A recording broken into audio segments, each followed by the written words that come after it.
I can't do it. We'll do it live. Do it live! I'll write it and we'll do it live! Mister, will you please wake up? Malone will inbound. Fisher's in the game. Walton, O'Neal, and of course Bryant. And everyone is paying attention to Kobe Bryant. They start with Shaq. He gives it to Walton. Here comes Kobe. Less than 5 from way outside. Got it! Oh, man! With 2.1.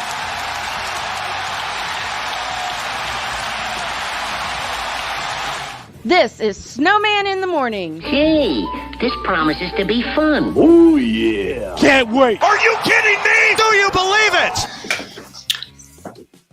I believe we have one NBA Finals team. Good morning, everybody. Welcome to the Snowman in the Morning with Cole Johnson Show. This is Cole Johnson. Momentarily joining me may be one Mr. Brian, so I think he will be joining me. But we are going to preview Game 6 for tonight. We're going to review Game 5 of last night between the Warriors and the Mavs. And we're going to have a lot of fun. Bottom to this hour, we're going to talk to Sam, the Shady Sports Network. And at the bottom of the second hour, we're going to enter the Boomshakalakah. And we're going to be off the cuff for the rest of the show, other than the top of it. But I don't think my co-host would disagree with where I'm going to go with this. But before I do enter that realm, we are live thanks to the real people at Real Wise, the Real Wise Radio. Thanks to the people at the BS3 Network. We appreciate and love all of you. And thank you to YouTube and to Facebook. But we are live right now on YouTube.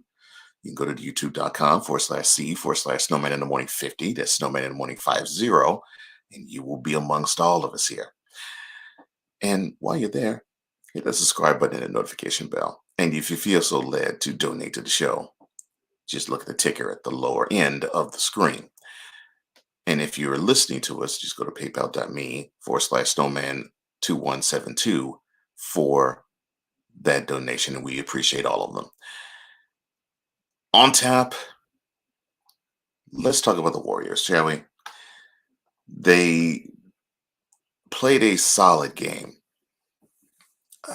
Their defense was in and out.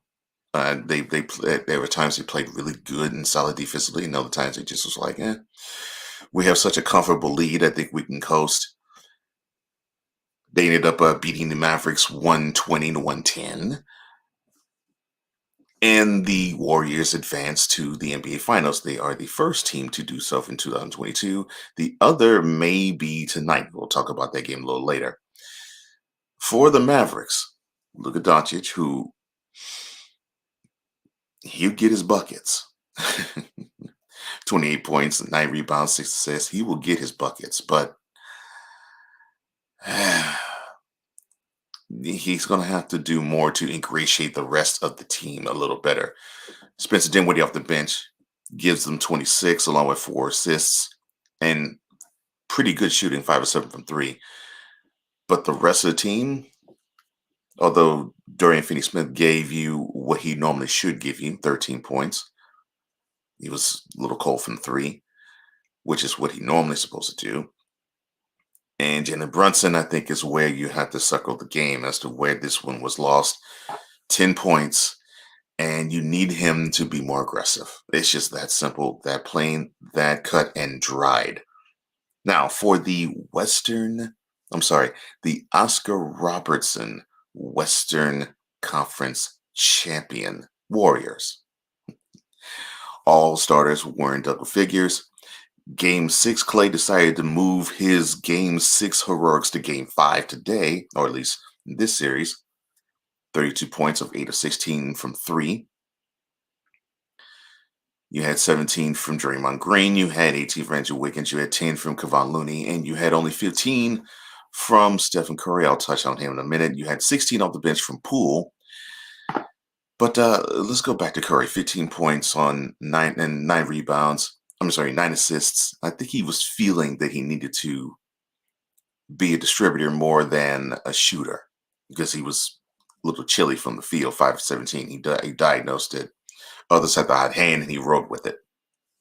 But we will credit and congratulate Mr. Curry because he is the initial recipient. He is the answer to the trivia question, who is the first recipient of the Magic Johnson Western Conference Finals MVP?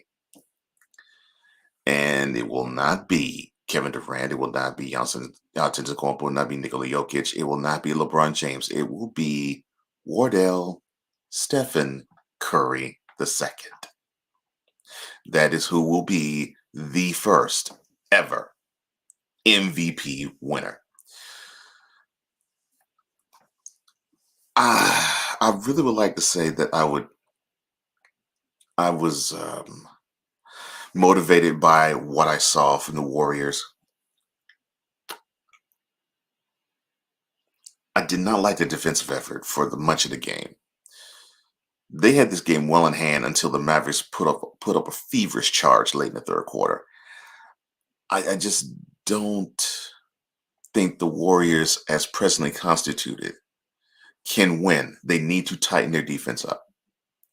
Their offense is fine. They just need to tighten their defense up because more so with the Celtics than the Heat, you will have a team in the Celtics who can go basket for basket with you and wouldn't mind shooting threes with you. And they're younger. So the Warriors need to tighten defensively, I think, against the Celtics in order for them to hoist their fourth championship in this 8-year run that the team has been on since 2015. Now, if they can do that, I would like their chances better. But if not, will we see the Heat hoist up Detroit for the third time in their franchise's history, or the Celtics for the 18th? Who knows? We shall see. Now, if you want to be part of the family, part of the throng, all you have to do is go on YouTube.com. Go there, and you can comment. And when you do, we will read it on the air because that's just how we roll. We love the vibe. That's how we get down. A quick aside, and we'll set up the Eastern Conference Finals Game 6. Heat, Celtics. Yeah, that's going to be a really good one. Here we go.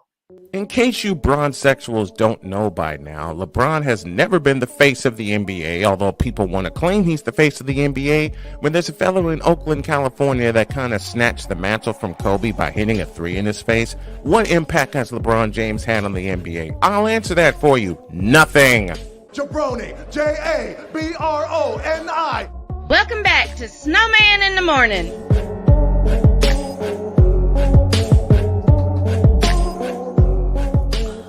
We're just getting started on a Friday edition of Snowman in the Morning with Cole Johnson. Cole Johnson here. And let's set up the Eastern Conference Finals. Game 6 between the Heat and the Celtics. Now, we are coming off of 2 double-digit victories by the Celtics.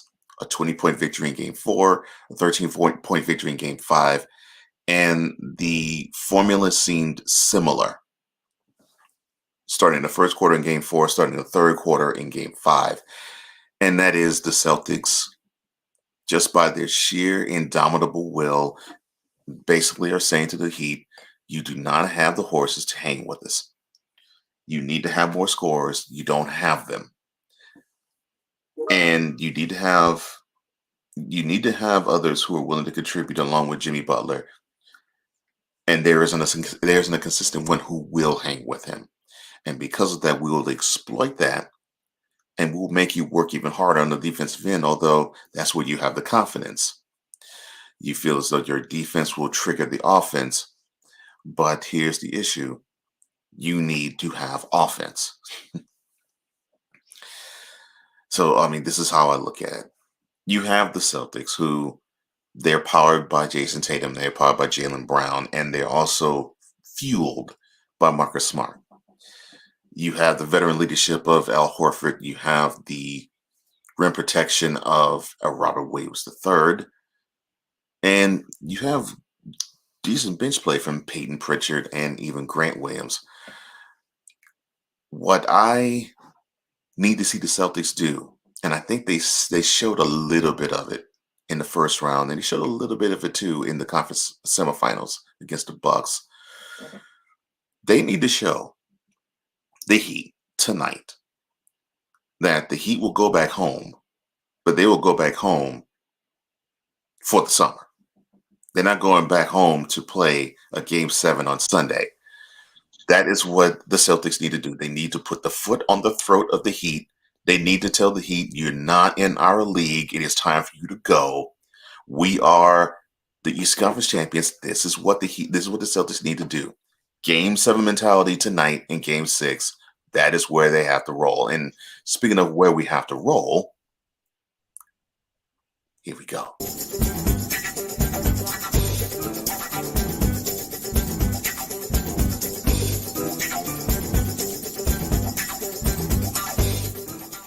If I were Joel Embiid, I'd run like hell. Urbingologist, why is your leader a horrible basketball player? Ben Simmons, get out of the league. Period. I'm talking about number 33, Roger Craig. And you don't lose to the same team in the Super Bowl twice. LeBron James as a basketball player is pure, unadulterated trash and has been for 20 years. The dynamic duo is back. I can't do this alone. Welcome back my partner, Brian Snow, to the mic. And how are you, good sir? I'm feeling great.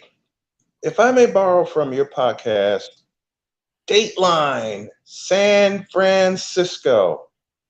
Just as old Snowman predicted in October, the Warriors blew the roof off the joint with the Western Conference Championship, 120-110 over the Dallas Mavericks, giving them the gentleman's sweep in 5 games, and they await the winner.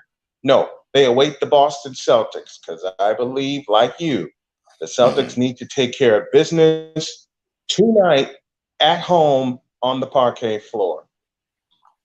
Agreed. I want them.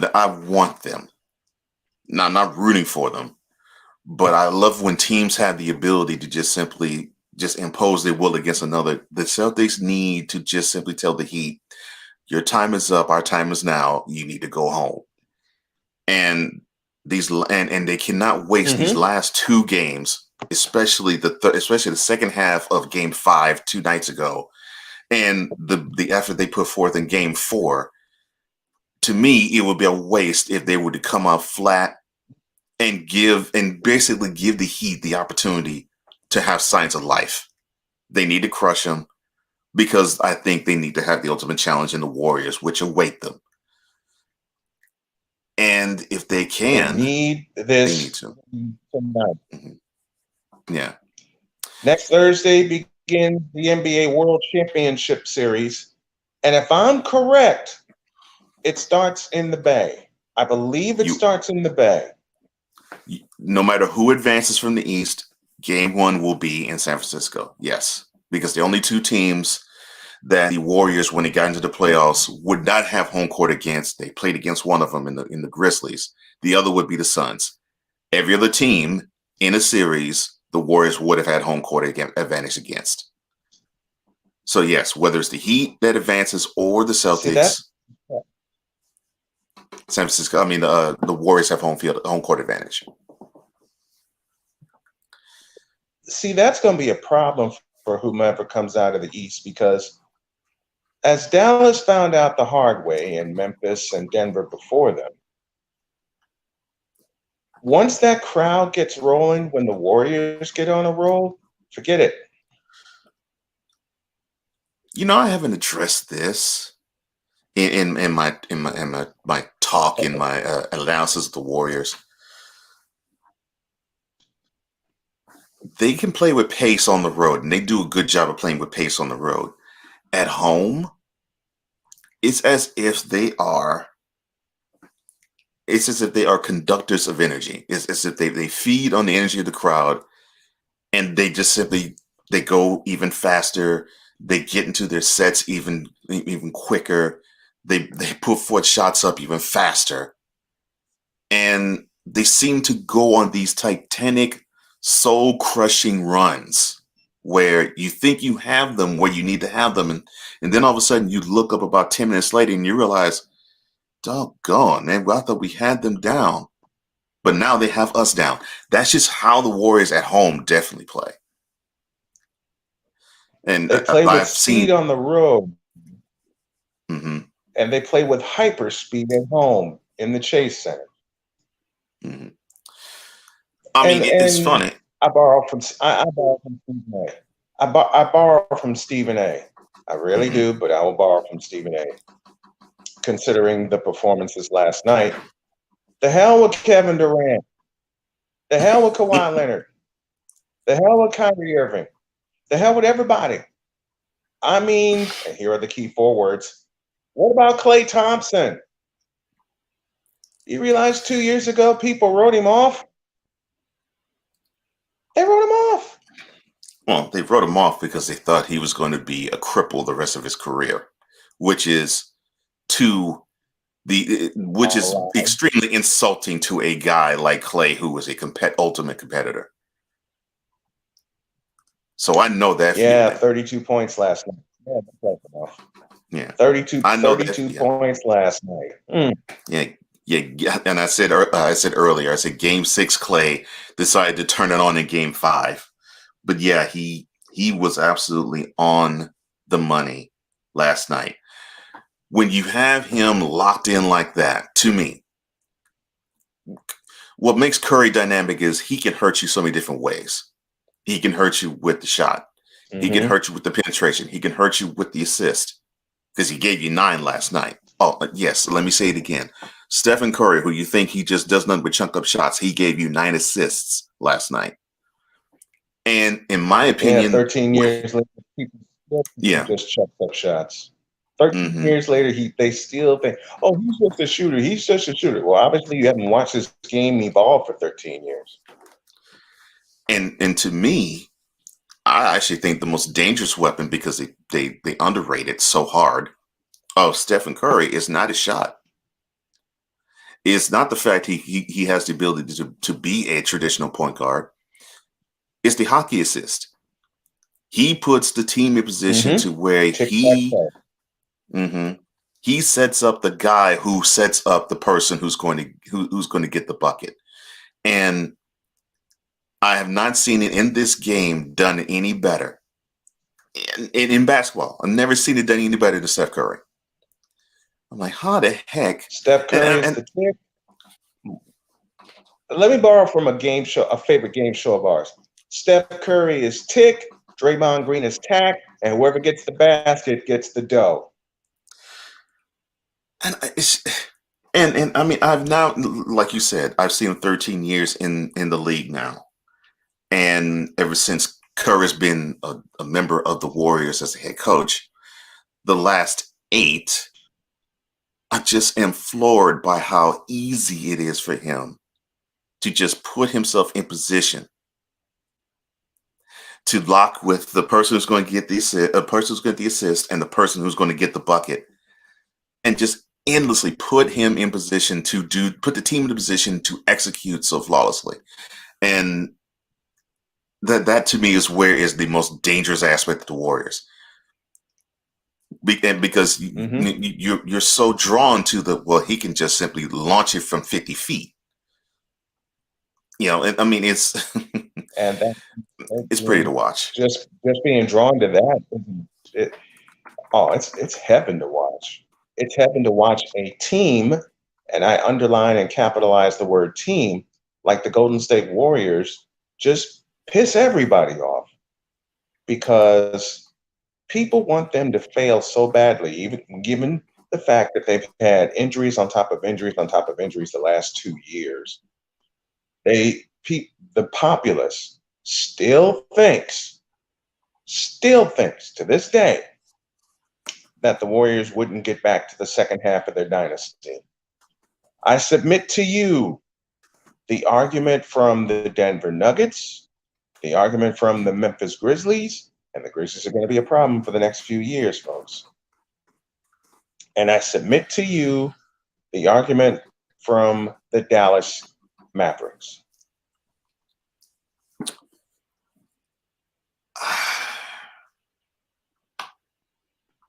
The only thing that alarms me about the Warriors, and there's not much, but the only thing that alarms me about them is at times they want to play defense and at times they don't. And last night was a good example of that. That's the only thing I think they need to do. If they could tighten that up, they would be one of those teams you'd say, well, shoot, they're unstoppable. There's nothing you can do against them. Now, when they get rolling, that is exactly what happens. But I don't want them to be caught in Yeah, they have now a full week to tighten up. I don't want them to get into, and this isn't directed to Clay, Steph, or Draymond, because they've been there, they've done it. This is their sixth time as a group, as a collective, as a nucleus, being where they are now. But no, this is more toward the Kumingas, the Wiggins, the Pools.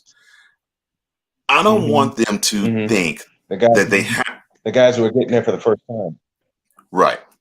I don't want them to think that they have to rely on the energy from the San Francisco, from the Chase Center crowd and the run that they feel as though they're going to go on in order to power them to victories and they can have a lull. Because in either team they go against, the Heat or the Celtics, they will come after them when the Warriors on the offensive end. They will come after them. And they have to take care of the ball, and both teams are looking for you to turn the ball over. So, they just can't say, well, okay, we're not going to have it for this time period, but when we come out the tunnel for the third quarter, or when we come out of the timeout, we'll finally ratchet it up and get it. No, they have to have the mindset that I believe they will. Because I believe Curry, Thompson, and Green will hammer it home to him, if not Kerr. And that is, you have to believe that there isn't a team on the planet that can hang with you for 48 minutes. You have to believe there isn't a team on the planet that can hang with you all game long, from tip-off to the final buzzer. No team can hang with you. And if you believe that and play like it, there won't be a team that can hang with you. I posed this question a couple days ago, and I pose it now. Among us peers, who was the first person to fiercely believe that the Warriors would get back to the World Championship Series this year? Who was the first one to voice that aloud? Well, I would say you, and I would actually say you actually voiced it sooner than last year. And I know I voiced it in saying 3 years ago is when we saw the Raptors beat the Warriors to claim their first championship. I said, now, is it the end of the Warriors dynasty as we know it? Yes. Is the end of the dynasty that we know of as the Warriors? No. No. And it fell true because, Durant went to the Nets, and the Warriors licked their wounds, and they stumbled hard out the gate in 2020, and they sort of was like punch drunk, but Curry's will and spirit fought them back. Yeah, Curry's will it got them at least to the doorstep of the playoffs in 2021. And to me, I felt they would get at least this far, just seeing the fight that Curry showed. It's like, wow, no Thompson, and for half of that season, no Green, and he had them within a play-in game win of being in the playoffs. Now, with this team healthy, what can they do? People are going to laugh at me for this.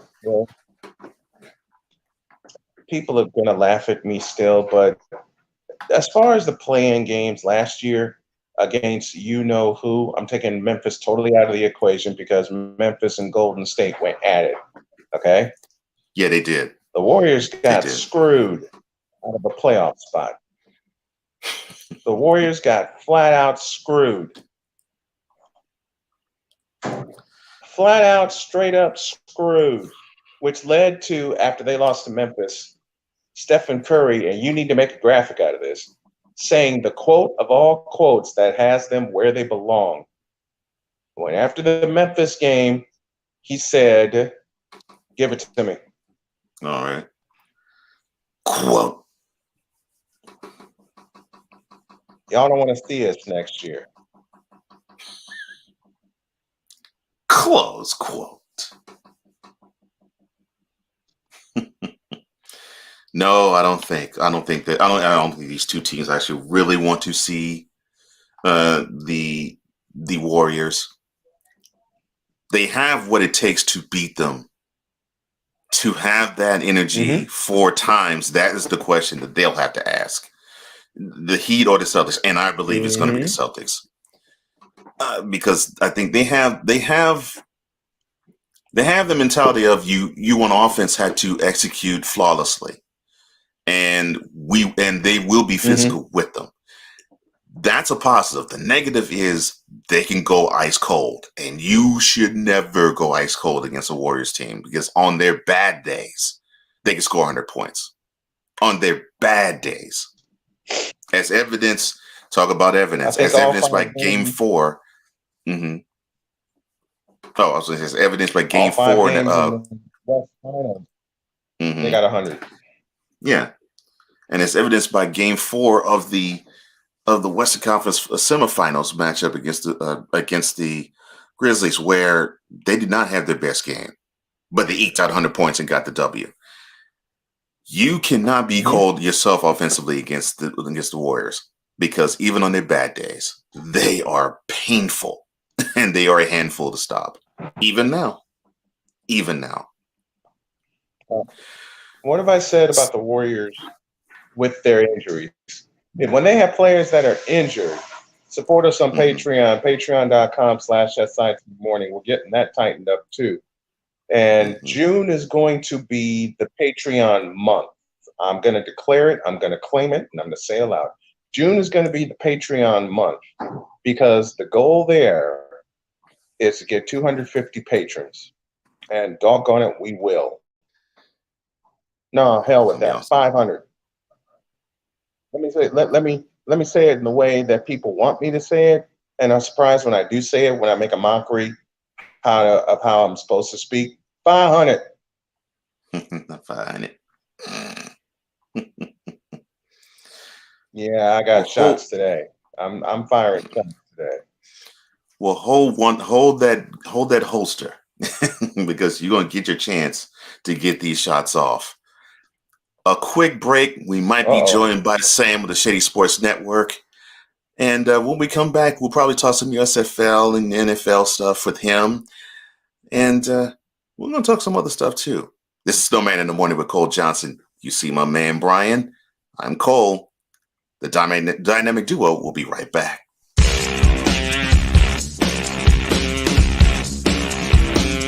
This is Snowman in the Morning.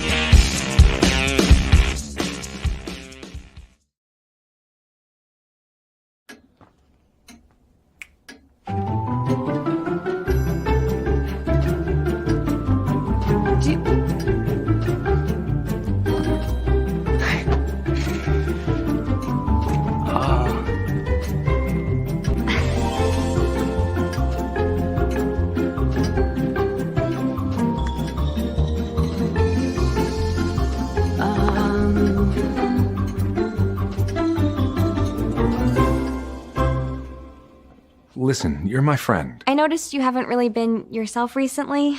Yeah, I feel like something's up. How are you?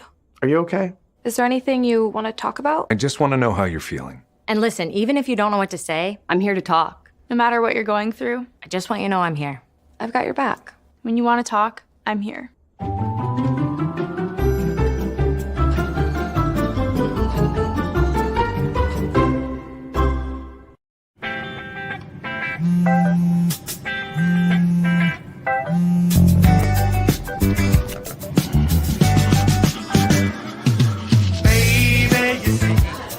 You're so right.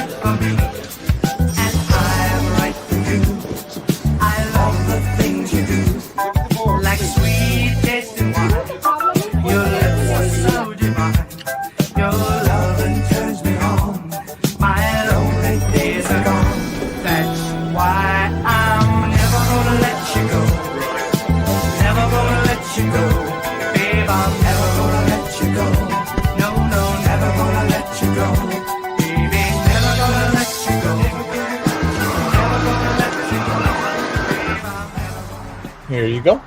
Thank you. Thank you.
Hey guys, it's me, Isabella Gomez, filling in for Smokey Bear because he's got more to say than just... Only you can prevent wildfires. Like, if you're outside enjoying a barbecue, don't let a hamburger distract you from fire safety. Make sure you aren't dumping your hot coals or ashes onto the ground because that could start a wildfire.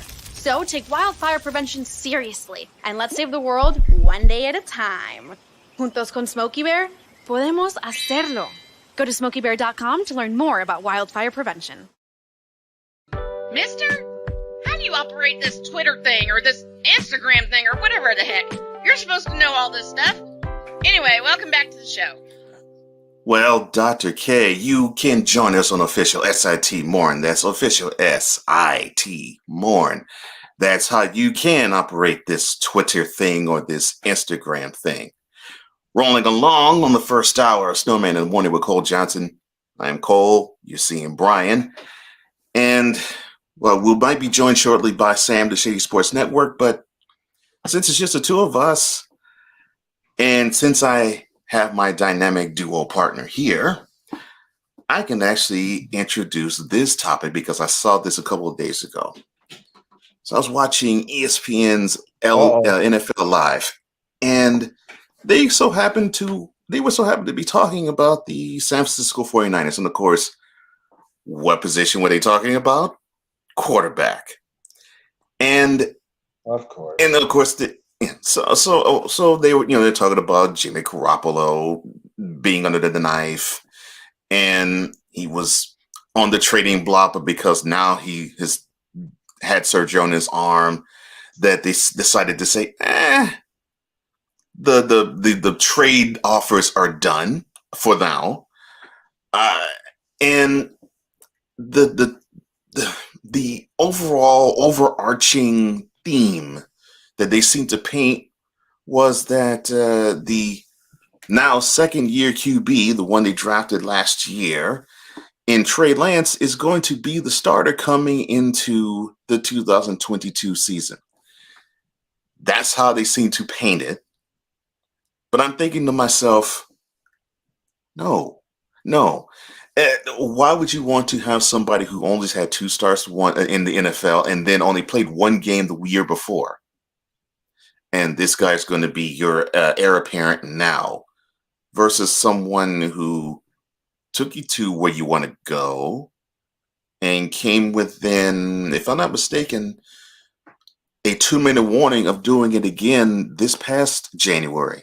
So why, in your estimation, sir, do people want to have this shiny new toy in lieu of someone who they look at the stats and they say, well, he's disappointing because he doesn't give you the fantasy football pinball machine numbers. But in 45 regular season games, he's 131. All he keeps doing is winning. So why would they want to have a winner off of the field and an unproven talent on it? I'm flummoxed, and you may have an answer for me that I don't. I don't have an answer either, but I have a theory. It's called impatience. Everybody wants to see what Trey Lance can do with this 49er offense. Let me answer that for you. Nothing, because he's not going to get the opportunity to prove it, because you already have someone proven there under center in Jimmy Garoppolo. Now, Garoppolo was beat up, and yet he still played 15 games. Yet he still threw for 3,700 yards. And yet he took him to within 120 seconds of a Super Bowl appearance. Now that's impressive. The fact that, as dinged up as he was, he started 15 games. That is impressive. Good morning to the folks at the BS3 Network, as we are live there via and Roku TV. The official video network. The official video network of Snowman in the Morning with Johnson. I mean, they want the 49ers offense to become a pass-happy offense. And fortunately for me and a few others that have been tuned in, Kyle Shanahan ain't having it. Kyle ain't having it. Well, you already know with Kyle Shanahan, he forget the game in terms of how he learned as a coach, how he learned football, period. he was sitting on the lap of one Mike Shanahan, and that was a philosophy he believed. You get anywhere in football by running it, by being physical on offense. And if you're being physical on offense, you give your defense a chance to rest up, because a defense is best suited to attack, and you can't have them do that if you're going to have them on the field playing 75, 80, 85 plays a game. You can't do that. So how can you minimize that? Well, you got to have a running game of your own. Just as the Green Bay Packers on a cold night in January. 30 minutes of running the football down their throat. Oh, side note, Deebo Samuel is going to get a contract extension. Mark my words. Deebo is flying into the Bay to go to OTAs, and he's staying in San Francisco, just as Garoppolo's going to stay in San Francisco. Elijah Mitchell's going to become the bell cow of that offense. They got a couple of other running backs that they find that are diamonds in the rough. Oh, and there's this guy that everyone labeled a bust midway through the season. His name is Brandon Ayuk. Yeah. Anybody see the Cincinnati game? Anybody see where he tiptoed through the tulips in Cincinnati to the game-winning touchdown with those gold shoes? Yeah, he did a good job in that game. That's where he started to rise. Cool. Good morning, my brother. And thank you for filling in yesterday. You did a wonderful job with my partner. I appreciate that. And now, as promised, as we normally do every Friday at the bottom of the hour number one, we are joined by the man who was in charge of the Shady Sports Network, and that is the one, the only Sam. How are you doing, sir? Oh, I'm doing good. How about you guys? I'm doing good. Hey, I believe Brian is doing good too. Brian, it's great to see you, man. Oh, hey, man, great to see you, partner. Great to hear you. Great to be back. All right. Yeah, it is great. It is great to have you again. And it's great to have Brian with us. So, all right, I have two leading questions for you, since you are our USFL expert. So what do you think about the latest trade that you saw with Shea Patterson and Kyle Lauletta? It actually wasn't a trade. Those guys were both released. So kind of interesting to see. But bottom line, Pittsburgh's moving on from Kyle Lauletta. We already saw them drop Josh Love earlier in the season, who's in Pittsburgh. Shea Patterson, I think, landed with New Jersey, if I'm not mistaken. Yeah, he did. Okay, and then Kyle Lauletta, or I can't remember if he's signed yet. But yeah, he moves on as well. Like I said, Pittsburgh's kind of moving to some mobile quarterbacks. They're bringing in Roland Rivers III, which was actually a guy that played for the Pittsburgh Steelers for a brief time. So kind of cool to see him return to a Pittsburgh team. My co-host for my USFL show we do a weekly review and preview. He actually was on that guy about a month ago. He told me to look into him because he thought he was going to end up in the USFL, and here we are. He's on the Pittsburgh Maulers, so kind of crazy to see. That is awesome. It's good. It's good to see that. All right, now I was looking at the Players of the Week for the USFL, and I saw Jojo Tillery, I saw Bo Scarborough, and I saw a similarity. Both are stallions, so I would like for you to tell us what is making the Birmingham Stallions the team that we are supposed to look at, and appreciate during this first season of USFL 2.0. So they're basically, how do I want to put this? They're like the New England Patriots of the USFL currently. It's not that they're the greatest team in the league. It's not that they're the most talented team in the league. It's that they're the most fundamentally sound team in the league. They don't make a lot of mistakes. They don't have a lot of killer penalties. They don't turn the ball over a lot. They're not allowing, opposing quarterbacks to take, easy dump off passes all day long. They're making everything difficult for the opposing offense. And most importantly is they continue to improve on a weekly basis. I mean, Bo Scarborough was just signed before this weekend. He comes in and immediately puts up over 100 yards on the ground. So that just kind of shows you that they're not done, even though they're now at 6-0. I mean, they're leading the entire league. There's only one team within a game of them, and that's it. So, I mean, it's interesting to see. I definitely didn't peg Birmingham as one of the better teams in the league. But with that being said, I did mention before the year that they're very balanced, and that really all they needed was a quarterback to step up, and that's what they've got. Jamar Smith has come in, and he's shown that he's one of the better quarterbacks in the league. And I ultimately think he's a guy that's going to get some NFL interest this upcoming season. Yeah. The Stallions have been pretty much the class so far of this year. All right, so the power rankings are out, and you mentioned the class of the league being the Stallions. They are followed by the Generals, then the Breakers, then your Stars, then the Bandits, the Panthers, the Maulers, and bringing up the rear, the Houston Gamblers. Now, do you agree with how this list lays out, or do you think certain teams need to be in certain spots and they need to be switched or flip-flopped? For the most part, that list is ideal. The only thing, and it's probably going to surprise you, but I would put the Stars below the Bandits. Like I said before last week, I'm not real sold on our defense currently. I know we literally just beat the Bandits this past weekend, but at the same time, I think the Bandits are a more complete team currently, and I would put my money on them if we were to play them again currently. Wow. This is Sam of the Shady Sports Network, and if you have questions, chat as well.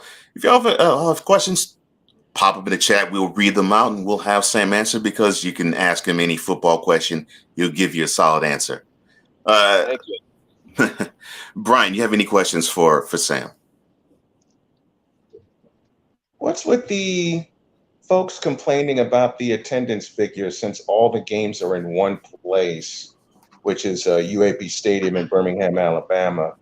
You mentioned something, Sam, about fans being fickle about attendance. The Stallions are going to get a big crowd every night. They're the home team. Should they have handled it this way, looking 6 weeks into it now, and have teams have their own home field? Or is this a good start for them to try to build up fandom and attendance, having all the games in one place? Ideally, I wish they would have done something to build fan bases in those host cities. Ideally, if it were me, even if you're going to run the hub city, I think what you do is you take your teams and you put training camps in host cities. And that way, you make that training camp open to the fans. They're able to come over, get player signatures, meet the players, spend some time with them, get to know their team, build up a little bit more goodwill in their community, and then they go, 1,000 miles away and play their games in Birmingham. And, maybe you get some more fans traveling. Maybe you get more viewership on TV, but ultimately, at the end of the day, I just think that completely ignoring the host cities outside of Birmingham before the season, it just didn't seem like it was the best course of action. And I would fully expect that even if they stay in hub season next season, we will probably see them doing training camp or something, maybe preseason games. Something will be in the host cities. They know they have to build a bigger relationship with those fans in those cities if they ever plan on being successful when they move to those cities. And currently, they're just not doing enough when it comes to that. But as far as the attendance goes, I think we would have seen limited attendance in a hub season no matter where it is. But I think ultimately, as much as I hate to say it, Birmingham was not the right choice. I understand why they chose it. You'll hear arguments all day long that the lodging was there for the players, the stadium's beautiful, it fits the perfect amount of fans, yada, yada, yada, down the line. But at the end of the day, I personally think if you put this whole league in St. Louis, San Antonio, anywhere in Texas, really, you're getting better support at each game. Maybe even Seattle. Seattle in the XFL averaged over 20,000 fans a game. St. Louis Battlehawks averaged 27,000 fans a game. And currently, Birmingham is averaging 11,000 at home games for their team. So that's not even counting the other games where you watch the broadcast and there's 100 people in the stadium.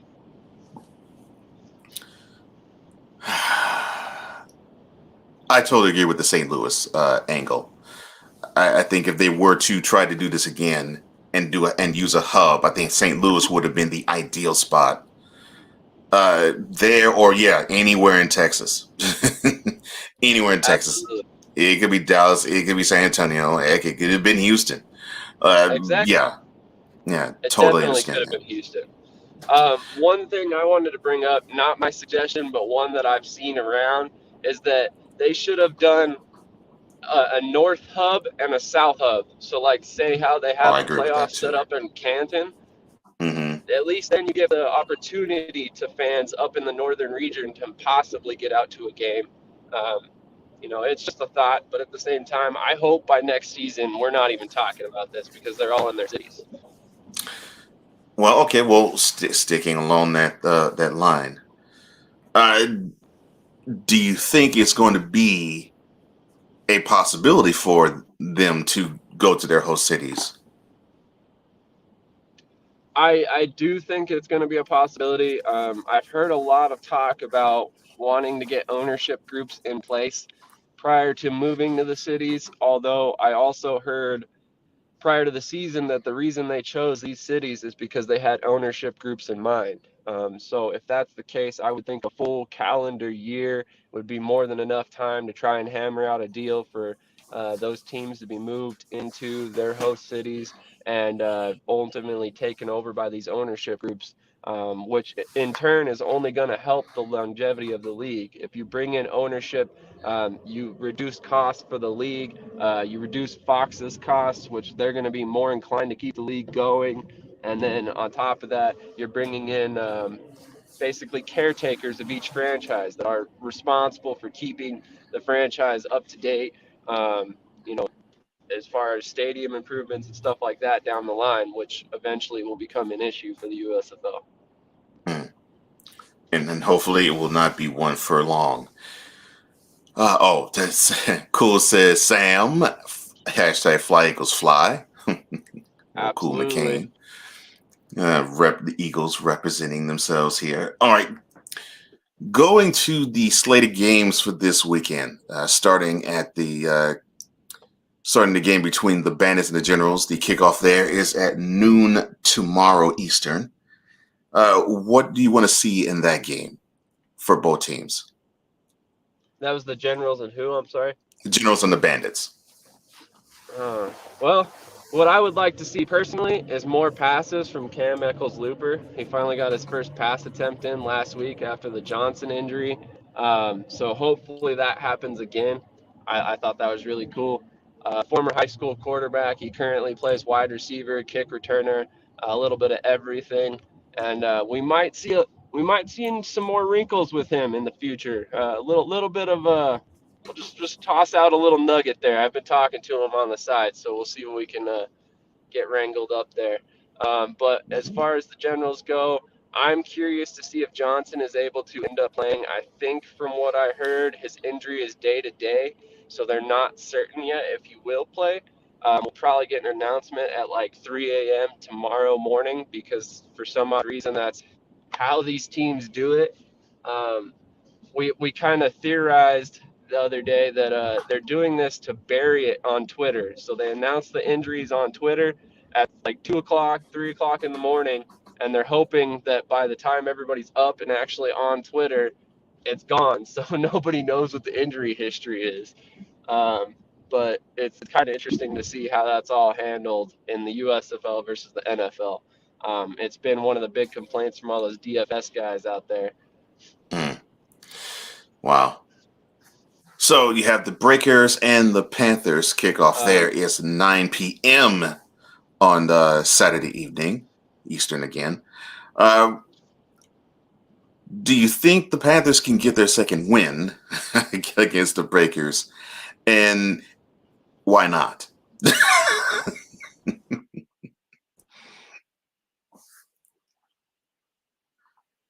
All right, Sam.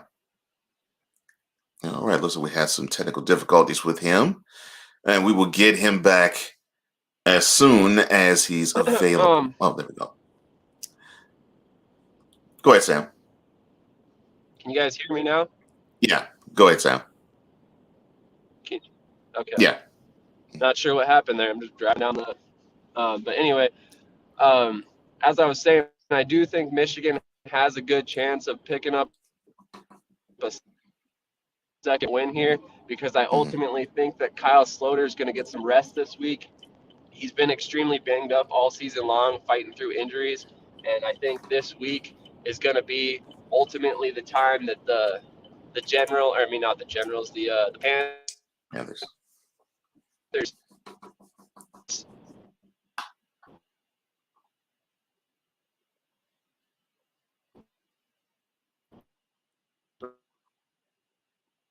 All right, let's see. Looks like he is in a holding pattern. All right, must be one of those areas where it's hard to get a signal. Driving, I know how that is. Wow.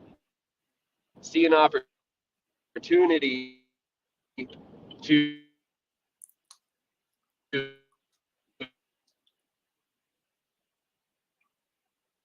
All right. Come on, signal. Come on, signal. All right.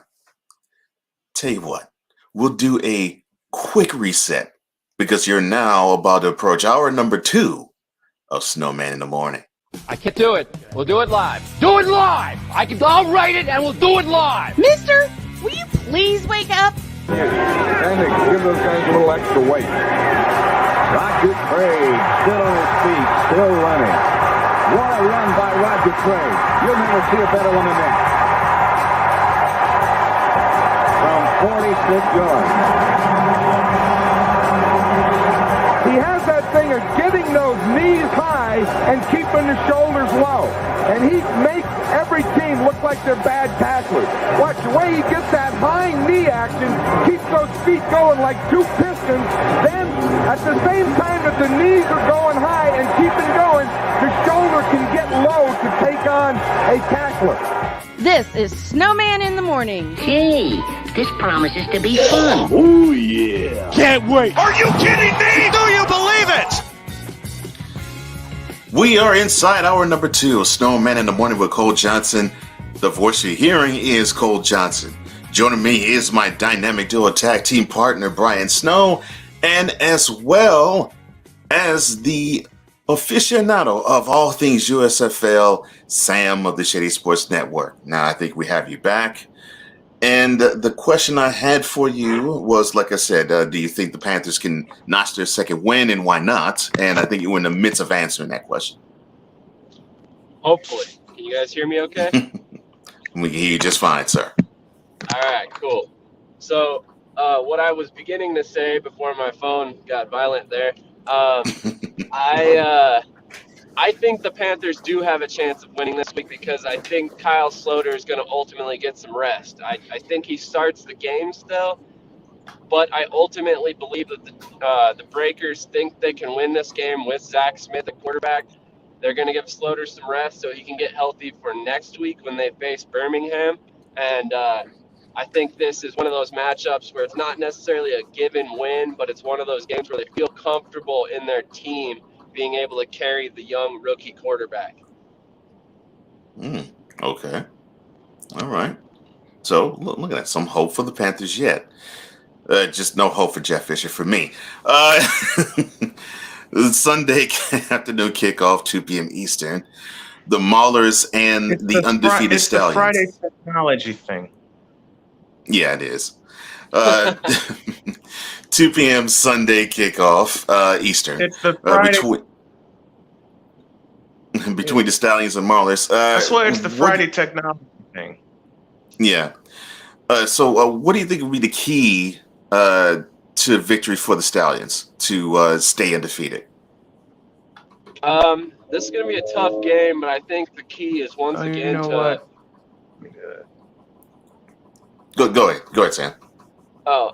Is to let Bo Scarborough carry the load again. He got 100 yards last weekend. I'd feed him the ball all game long if he's still popping off big runs like he was last weekend. Take as much pressure off Jamar Smith as you can. Like I said, he's a great quarterback, but at the same time, the less he has to do by himself, the more successful you're going to be in Birmingham on a week in, week out basis. I think that they've got a ton of talent on the offensive side, but definitely right now, Bo Scarborough might be the best player in the USFL on the offensive side of the ball. Wow, now that's high praise. That's real high praise. And you should know because you've been seeing a lot of action for the USFL. And the game to round out week 7, the Gamblers and your Stars kickoff there is at 6 p.m. Eastern Sunday. This one's gonna be a good game. I was gonna say, all right. I'll break this down. As a fan, what do you want to see in this game? And as an analyst, what do you want to see in this game? As a fan, how about 40 points from both teams? There you go. I'd be okay with that. High-scoring game for sure would be a lot of fun to watch. How about one of those 45-41 type of games? Or if you go back to 1984, Hail Flutie, a 47-45 kind of game. There you go. I definitely would like to see a lot of scoring. I think Case Cookus has been playing well, but this might be Houston's game. It's time for them to get their second victory. They've been on the cusp of it. They've literally had 3 one-point losses. That's insane. 3 losses by 1 point. And I think they all were walk-offs. I think they all were walk-offs, weren't they? All 3 I'm pretty sure. were walk-offs? Yeah, I think so. It's crazy. been crazy to see. But Houston's like the Chargers of the USFL. I think I might have said that last week. They always have the breaks go the wrong way. They're always looking for that one way they can screw up their victory. And it seems like every week they find that way to lose. And I think this week they're going to get over the hump. They're going to ride Mark Thompson. He's probably going to have like 140 yards this game because the Stars' defense up the center is just porous. And with that being said, I think Houston picks up their second victory. Oh, well, I know that breaks your heart considering the Stars are your team. Folks, all I have to say is if you want to know anything football, it doesn't matter if it's USFL, NFL. I don't even know what he knows about the NCAA, but I know when it comes to football, this is the man you go to. So where can the people find you, good sir? We are now on Spotify and Apple Podcasts, Shady Sports Network. We also are on Twitch and YouTube. And if you have an opinion you want to get to me, you want to talk to football, I'm on Twitter, Facebook, Reddit, and Discord. You can hit me up on any one of those and we can talk some football. If you got an opinion you want to get on the show, that's perfectly okay too. And on top of that, we are always open to suggestions. If there's a topic that you want covered that hasn't been touched on yet on our channel, on anybody else's channel, drop me a line, man. I will throw it up there. I will make sure that we get it covered for you because at the end of the day, without the fans, we wouldn't be here doing this. And I definitely want to bring you all in and get the say-so from everybody, see what they want to hear. So, Done. Well, I think I think it is a done deal. I know Brian is itching to do so. I am sure itching to do so. So, yeah, I look forward to that, and thank you for the invite. I gladly accept. You just heard from Brian; he gladly accepts too. Sam of the Shady Sports Network, you can join. He will join us as he does every Friday at 8:35 a.m. Eastern.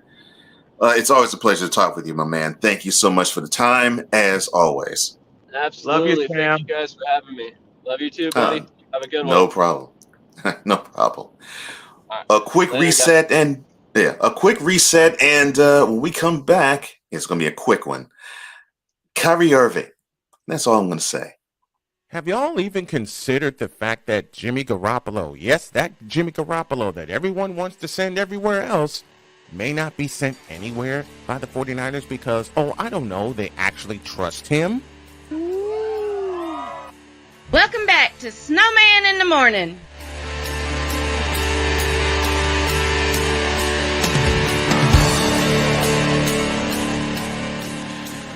Powering through hour number 2 of Snowman in the Morning with Cole Johnson.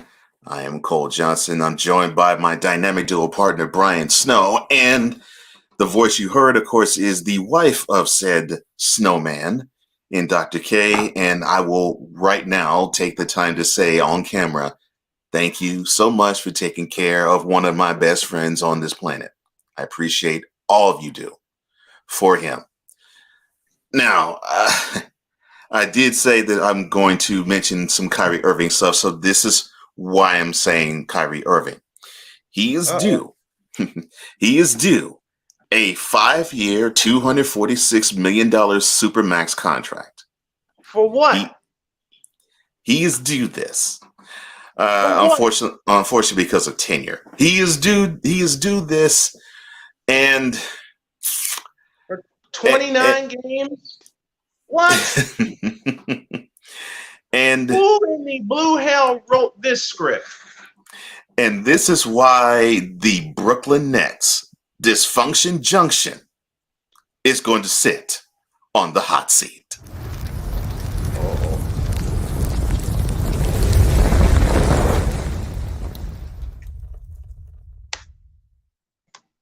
And before I continue, on the bottom of this hour, we're going to enter the Boomshakalakah with Chris Bass. So it's going to be on. It's going to be on. I can't wait for him to come on, and he definitely can't wait to see you, my man. So it's going to be fun. Check that out. It's going to be in about 20-ish or so minutes. Before you get to Kyrie, let me do this. If y'all know, I'm kicking the hell out of pancreatic cancer, had surgery in April, but it's brought some hard times for my family and I. So I'm going to put this across the bottom of the board with my EP's permission. If y'all feel like you can, please donate to the cause. Go to paypal.me/snowman2172. Every little bit would help. And there's a twofold goal in mind. First is to help get me and my wife, because it's put a strain on my family. It really has. You know, these unexpected problems coming up and me winding up back in the hospital 3 different separate times, including this trip. It's put a strain on Dr. K, my daughter Sonia, my son Dakota, and myself. But if y'all could donate to the cause, that would be great. And the second part of this, I have now put something into the megaverse that I believe we're going to make happen. And it's a project I'd like to call 100 Days to Carolina. My wife and I talked about moving back. She wants me completely out of the woods in terms of my healing. Every little bit will help get there. And we're doing whatever we can to get ourselves resituated. So, as I said, the name of the project for my family and I is 100 Days to Carolina. And I'll throw this out there, and I know I'm going to piss Cole off when I say it. I'm going to piss a lot of gentlemen off when I say it, but gentlemen, I want you to listen to me carefully. Your boy, the Snowman, was classified as disabled officially. That's the good news. The bad news is the government just won't pay for it. I will not receive any benefits. And my wife confirmed this for me Tuesday night when she visited me here. So since I am disabled but ineligible for any benefits, this is what we have to do. And that's it's a strain on me. It's a strain on my wife and my family. And y'all know me, family first before anything. And I want to help this show get built also so I can help my buddy Cole Johnson and his family and anybody else that's going through hell right now. So while I'm establishing Snowman Digital Media, the SDM Sports Network, and this show, and getting all the legalities done, we need your help. Not just to help get me and my wife and my family through this recovery process, but to help activate 100 days. I'm gonna cry. I'm sorry. To help activate 100 days to Carolina. We need your help. And as I said, this is the route that I have to go. This one, along with Patreon, I'll do that one at the end of the show. And the GoFundMe is out there as well. So thank you, Cole, for giving me these few minutes. And now let's get back to some laughter. All right. Brooklyn Next Organization. What you need to do is, I believe you are on the right track, but I want you to hold firm. Tell that idiot. And I mean these words I'm about to say. Quote. You ain't ever. And the Nets mean ever. Gonna get a contract more than 1 year again. Close quote. Shouldn't even get a year. Now, the only reason why Did I just say that aloud? Yes, you did, sir. Now, the only reason why I say a year is because they have to justify the fact he actually has talent. The problem with him, the problem with him, though, is that he wants to come to work whenever he so chooses. So, from that aspect, if it were to be the line of thinking of my partner, myself, and our respective fathers, It would be that Negro needs not set foot on the court ever. Again, ever. This fish-eyed fool think he can play 29 games and command a supermax? Let me explain. Give me the Irvingologist thing. Give me the Irvingologist.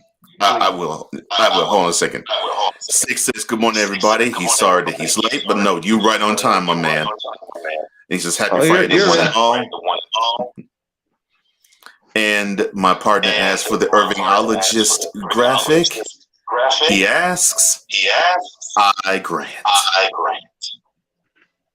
So I had several conversations with Irvingologists. I'm so sorry. And I know I won't get those brain cells back on the verge of turning 50. Yes. I won't get those brain cells back, but they still seem to think and have the unmitigated gall to put Irving and elite in the same sentence. Oh, it looks like my partner wants to serve somebody something.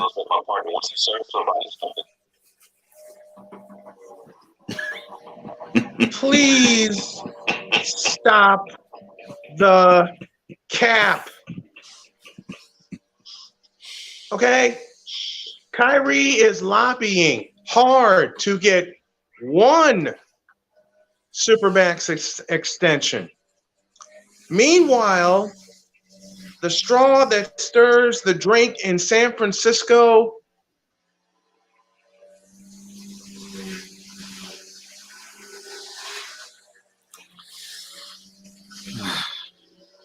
oh man, it looks like you are. Oh man. Fortunately, it looks like you have. Yeah, you've been muted for some reason. He was coming with some fire too. But yes, I agree with him. Stop the cap. Please stop the cap. And I think I can aid my partner in saying this. Do you think that Mr. Kyrie Irving deserves to have that Supermax contract? Woo! Hell no. To the no, no, no. Hell to the no. Hell to the no. To the no, no, no. Listen. I said, do you think Kyrie Irving is deserving of that Supermax contract? Okay, I'll phrase it this way. Kyrie Irving is deserving of that Supermax contract. Bitch, please. Well, I tried. Look, Mr. Irving. It's fixed up here. Look, Mr. Irving, here's the deal. You have raped, you have pillaged, you have plundered the NBA for far too long. You've gotten to the point where you now are the vice president of its labor union. You are in high, lofty standing, and yet you act as though you are a drug head, even at this post. Because you go antithetical to what they want to do. You go antithetical to what your teammates wants to do, and you go antithetical to what your organization wants you to do. And you're gonna get to the point where you're going to be looked upon as you got all this talent, and no team wants to fool with you because they know that you are an absolute albatross. And kind of reminds you of someone, doesn't it? Yes, and I was going to say, and if you have anything that is different than what I just said, please let me know, because that is exactly how I feel. Listen, as I began to say before modern technology decided to kick me in the rear end again, Kyrie is lobbying hard for one Supermax contract. And Thick Diggy says, what am I saying? Beat him in the next week. My pleasure, my friend. I'll pick up where I left off. Kyrie is lobbying hard for one Supermax contract. One. In 12 years. And they put the words Kyrie and elite in the same sentence? Right. Meanwhile, the quintessential best point guard in the NBA today has now gotten 2 Supermax extensions at plus 200 million a piece. Yeah, I was about to say plus 2 million, both of them. Yeah. 200 million a piece. And you know how he celebrated his Supermax? With a Western Conference championship. Yeah. His 6th in his career. So, yeah. With a Western Conference championship.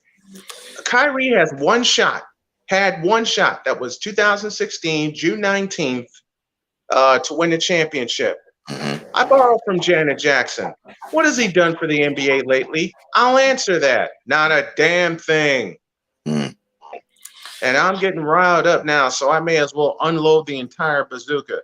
Kyrie Irving is not worthy, doesn't deserve, doesn't need, hasn't earned a max contract, let alone a super max. I mean, you want to play 29 total games, 29, and think you can command a super max contract for that paltry effort? You didn't even play 29 games at Duke University. That's why Mike Krzyzewski was so happy when you left and secretly whispered to the rest of his team, don't let the door hit you in the ass on the way out. Or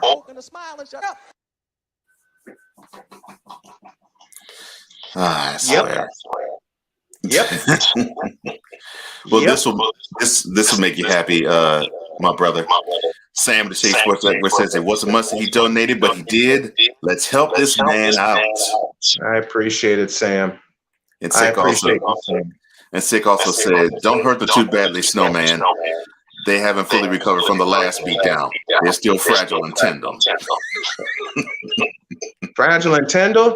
My ass. They really haven't dealt with me. Considering I'm sitting here in a comfy chair in a hospital gown, and yet I'm still at work. Hey, Kyrie, why don't you take a hint? I have a medical condition that prevents me from working. I said it a few minutes ago. I don't know if I told Stick this, but I'm going to repeat it. I got classified as disabled. The government just won't pay me for it. I'm like, okay, fine. I'll find other ways to work. But I'm working. Oh, you said disabled? Because I could have sworn that the Kyrie acts as though he has a glaucoma issue. Oh, did I say glaucoma? He can't see anything in front of him.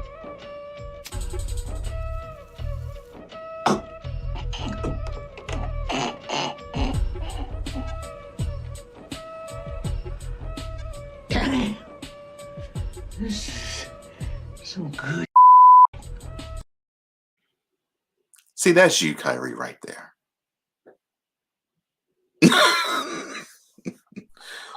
That's Kyrie and every Irvingologist that follows.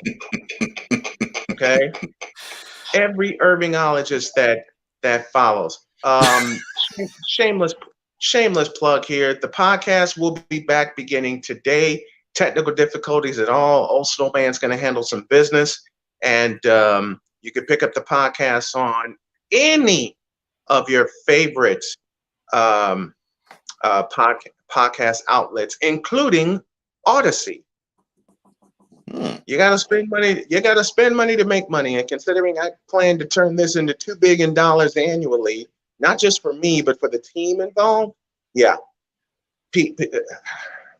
A quick aside, and forgive me, Cole, for taking this off the rail. A quick aside, people don't expect us, not just me, us, because I made the correct choice in bringing Cole Johnson on, not only as my co-host, but as EP of this here program.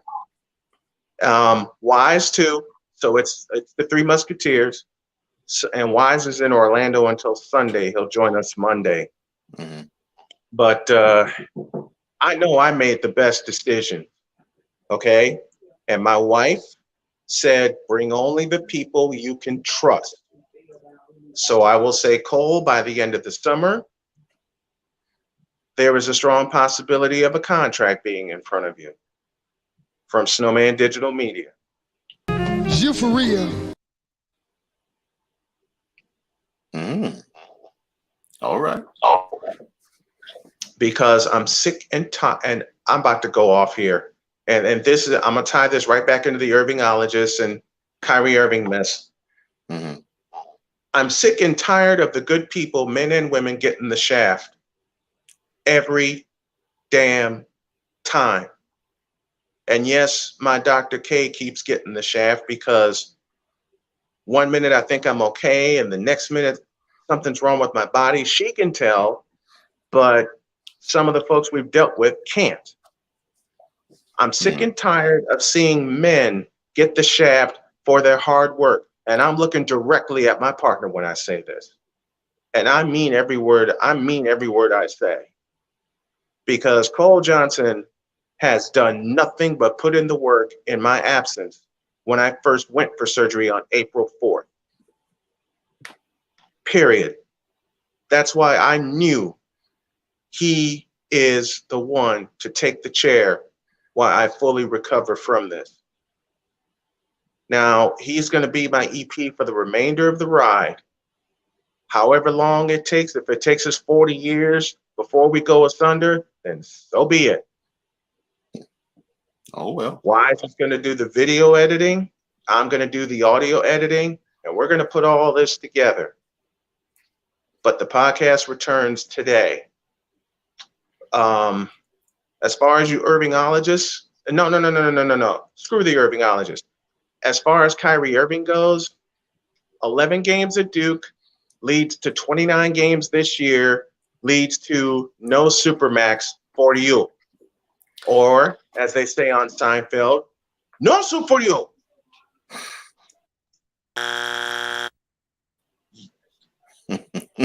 Sorry. It just fit. It did. Oh, man. I got to have that clip now. No soup for you. No soup for you? Okay. No soup for you. Al, how you doing, brother? And you all check out the Casual Highlight. That is a wonderful show and a wonderful guy and a wonderful host. It's a great pleasure to see you, mother. We got to get Al on as a guest. Oh, definitely. We got to have Al as a guest. Yes. Oh, yes, definitely. I mean that. Al has been there for us and with us. Yeah. The whole ride. I mean, Al checks on me, just drops in and says, "How you doing?" I'm doing good.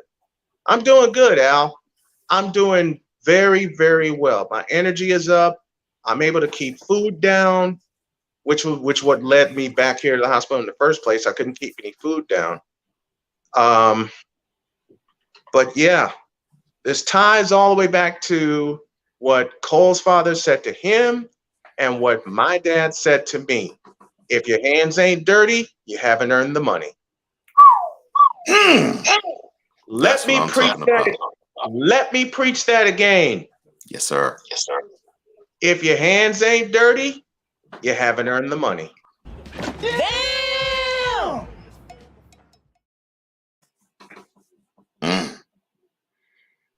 Amen to that.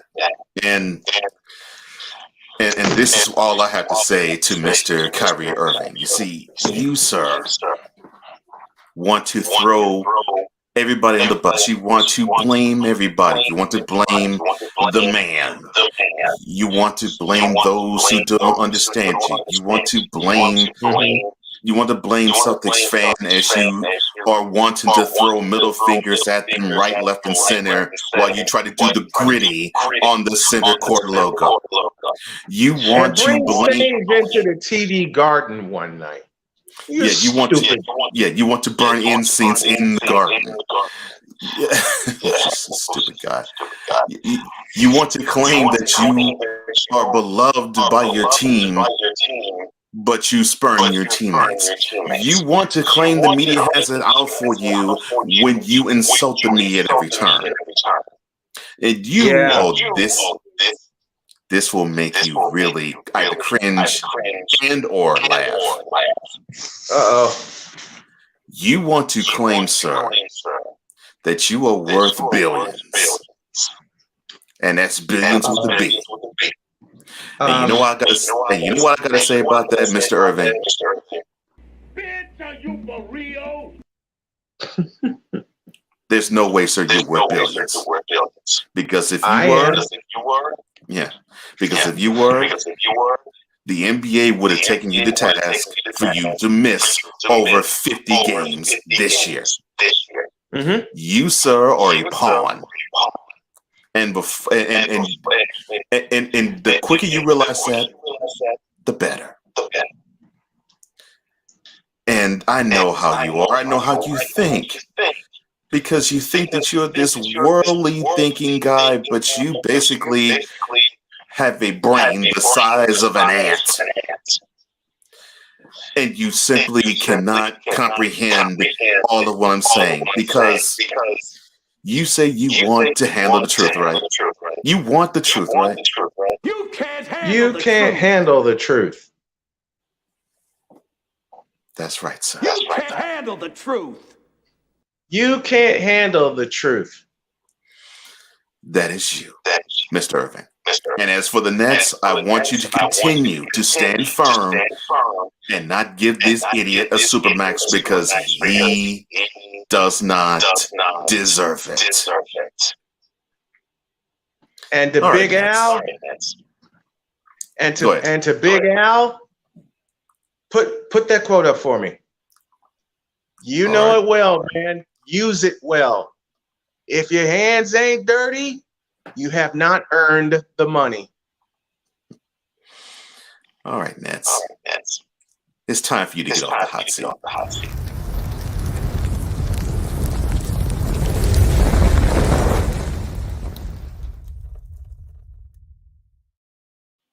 A quick break. We'll take a pause for the cause, and when we come back, we enter the Boomshakalakah. This is Snowman in the Morning with Cole Johnson. We'll be right back.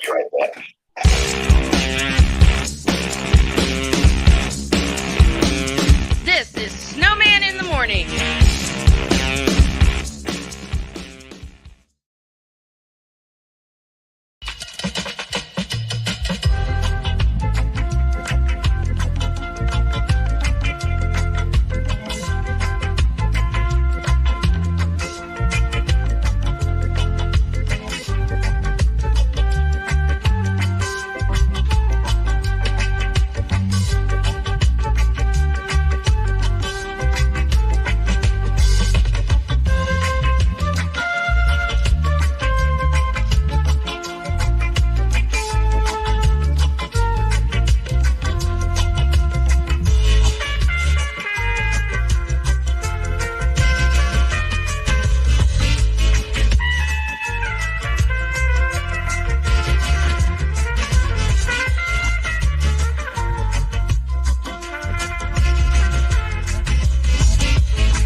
Listen, you're my friend. I noticed you haven't really been yourself recently.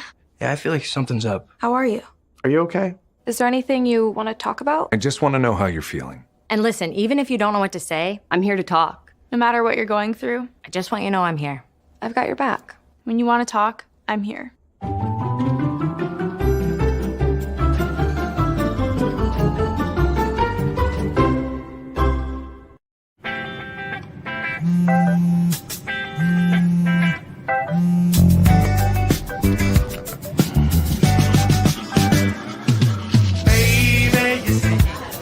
You're so right for me, and I'm right for you.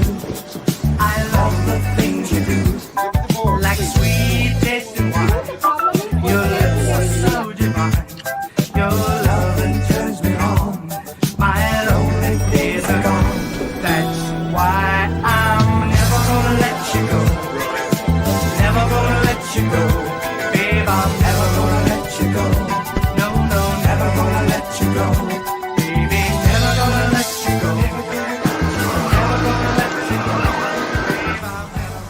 Here you go.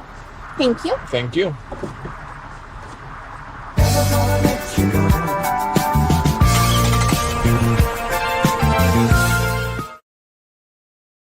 Hey guys, it's me, Isabella Gomez, filling in for Smokey Bear because he's got more to say than just... Only you can prevent wildfires. Like, if you're outside enjoying a barbecue, don't let a hamburger distract you from fire safety. Make sure you aren't dumping your hot coals or ashes onto the ground because that could start a wildfire.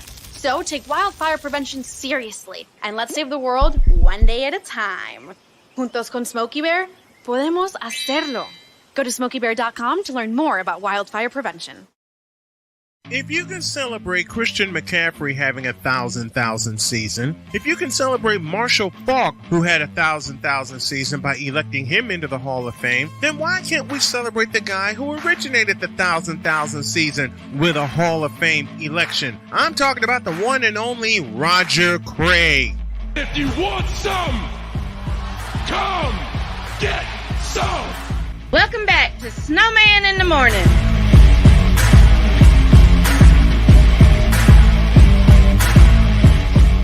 Thank you, Dr. K. Winding it down on this wonderful Friday edition of Snowman in the Morning.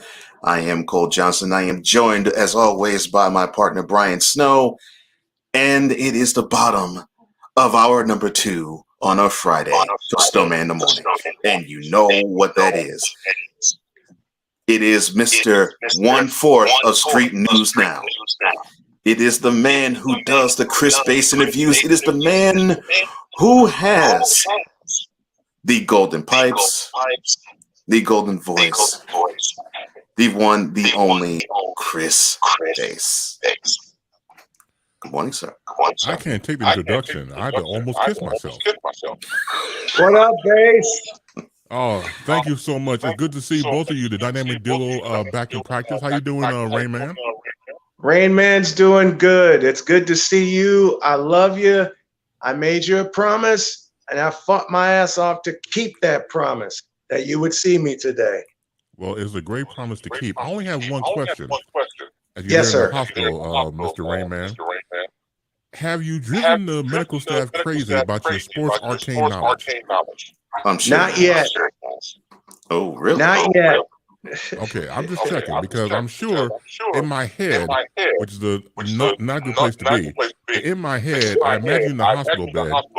Okay, Mr. Man, as in Rain Man or Snowman, about to take your blood right now.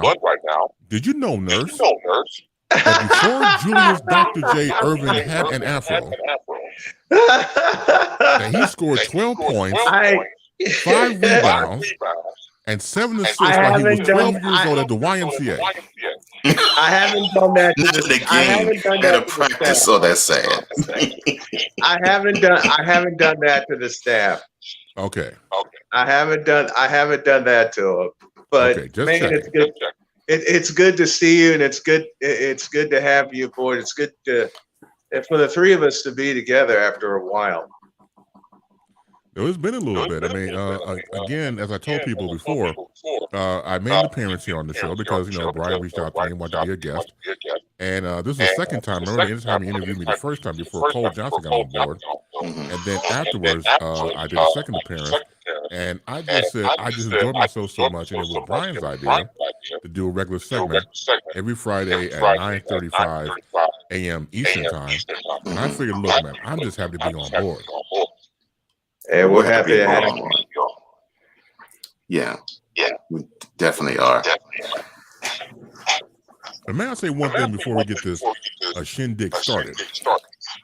You guys made the 1/4 of my Native American heart soar by bringing in the audio of one Dolomite. Man, you have no idea. Dolomite's been my hero for years. I remember going to local Walgreens here in Chicago. This is when we had, involved with DVDs. Man, I saw the Dolomite DVD package on sale for $5. And it was like 7 Dolomite movies and some behind the scenes stuff. I couldn't get it quick enough. Wow, for $5. For $5, they gave it away. Yeah, they did give it away. They did. And just the fact that when you play the "Bitch Are You For Real" part, Of course, the second movie that he did, so you got to say it with anger and face. The human tornado. You can't even say tornado. It has to be tornado. Tornado. So yes, yeah, you guys already. I mean, you've been family, but you're more family by injecting the great Dolomite Rudy Ray Moore. Oh yeah, you know something? One of my favorite comedians of all time. Cole found that one for me, and the first time after I said something, Cole was right on cue when he played it. And since then, I haven't stopped laughing, and it fits the show so well with some of the stuff that we discuss, man. Oh man, I'm gonna have to edit some of the words, but of course that scene, he's in bed with a white woman. Yes, and then he rolls down the hill of the hill of the house with all the grass and dirt, but booty hole naked as he goes down the hill. And in fact, Ernie Hudson was the driver, and he was in the movie, got in the car, and he was like, they called me in bed with his wife, and I'm trying to take my life. Don't step on it quick. Burn some rubber to deal with this trick. Drive, Negro Night Drive. Drive, Negro Night Drive. Oh, man. Loved it.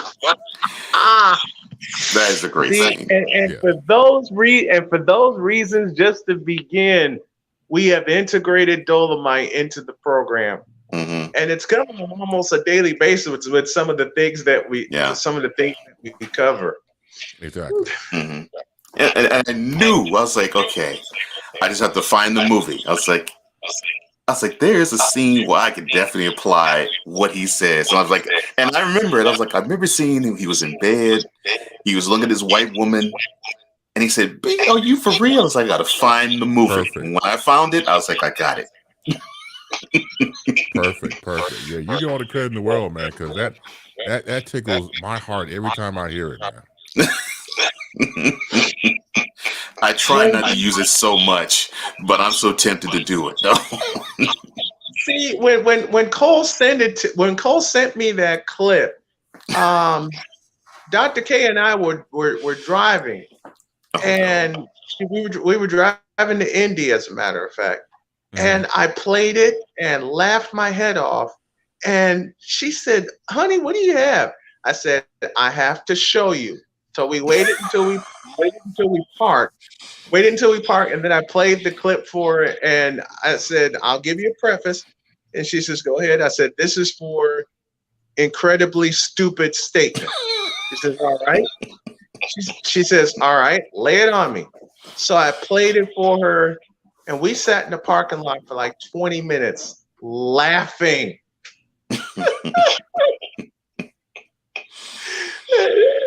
Now, if my wife is going, I have to use that sometime.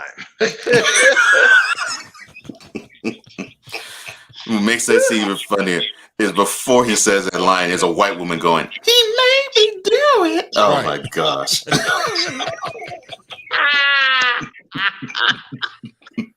Oh man, because I was checking guys out the other day, or it was yesterday, and reminded me of the first Dolomite movie. All the movies are horrible. They are. But that's what makes it good. There's horribly hilarious. You see boom mics and people tripping over each other and not knowing their lines. Stuff's being pulled all over the place. Oh man, look. Set being towed up. Set being blasted. They're doing this funky fu. It's not even kung fu, it's funk fu. They're not even connecting. Hitting the guy in the head in midair. No, it's not. He's not even near the connect. He falls out. And just the fact that Rudy Ray Moore was able to just like wing it literally throughout the whole movie. The attitude, the custom behind it, it's just, look, as I typed before during the show, when he was being confronted by the two white cops. Man, move over and let me pass and put these mother hubbing hush puppies out your mother hubbard ass. Oh my Comedy gosh. gold. I'm sorry. It is. Yeah. It is. I can tell you the first time I was introduced to him, Rudy Ray Moore, and it wasn't with his movies. It actually was. So which Kane movie was it? I mean, Kane CD was it? It wasn't Long Live the Kane. I think it was a Big Daddy Thing album. So there's this basically there's this 5-minute basically roast session, and it's the song is titled Dolomite versus Big Daddy Kane. And Kane actually hangs with him, but no one can hang with Dolomite. Nobody. Right. And when I heard him talk, I said, "Who is this man?" Yeah, I'm like, this man is. He sounds funny, and then when he reeled off his insults, it was just crazy. And he ends it by saying, "You catch the mumps and the Asiatic flu, and the crowds around you singing Yankee Doodle Doo."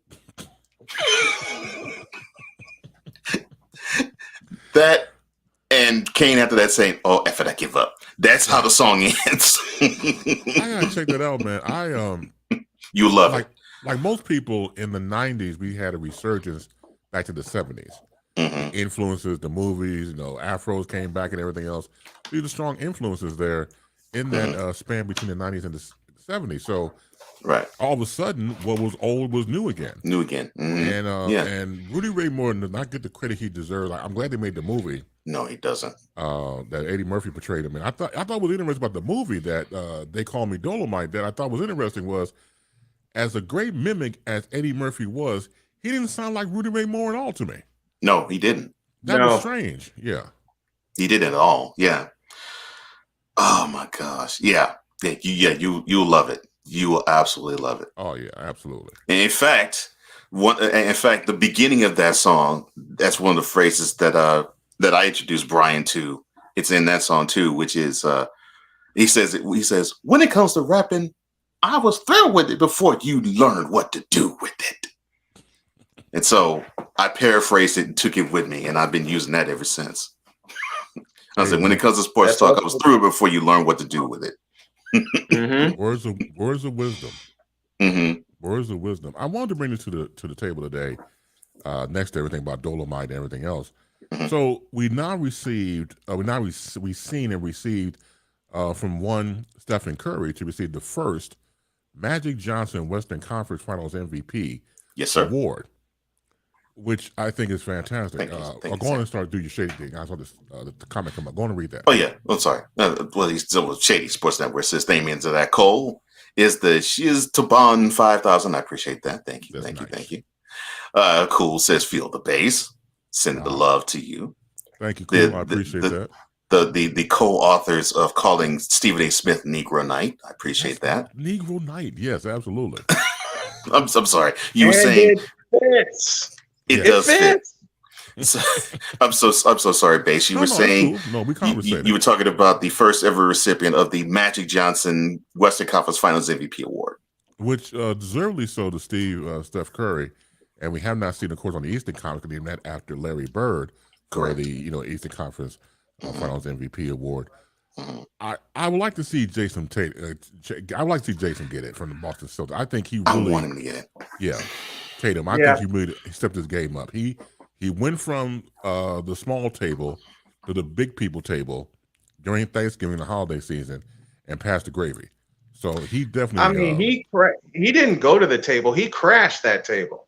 Game 6, the series before, definitely he did that. Yeah. No question. He absolutely crashed the table. Absolutely. So sometimes you have to get noticed. It's like, hey, elbow room, throw them bowls and sit down, and have, dinner with everybody else and make it do what it do. Drop. So I'm watching Steph Curry receive the award. And I think about the time when I was a mere youth, and this is the time that my cousin Patrice was dating Isaiah Thomas's cousin. So it was her brother, my cousin Alan, Patrice, her boyfriend, and myself. And it was the summertime. Went to a special charity event, and it was a basketball game at UIC. And it was the Chicago All-Stars versus the World All-Stars. So back then, you talk about the 80s. So this was Mark Aguirre, Isaiah Thomas, Terry Cummings, everybody on the Chicago squad. On the World squad, Magic Johnson, Patrick Ewing, Dominique Wilkins, just insane. And I never saw Magic playing in person to that one time. And that one time was good enough for me. To see the man in person do it was beyond television. Story. Yeah. Beyond, you see all the inner workings. You know how it is when you go to a live event for sports. You're seeing everything, obviously. And it was not only a treat, because I always tell people, before there was an MJ Michael Jordan, for me it was an MJ Magic Johnson. Magic was just the man, literally. And so, no question. To watch him play in person, man, look, the score was 239 to 173. I kid you not. It was all offense. Offense. I totally can believe that.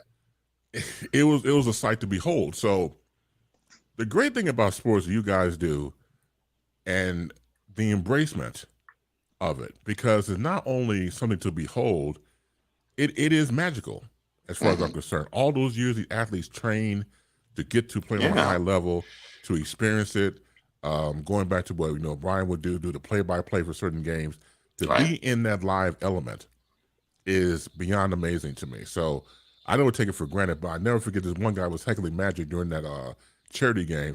Hey man, you can't play. And Magic looked and said, look, man, look at these 2 fingers. Yeah, man, I got 2 rings. Now shut up.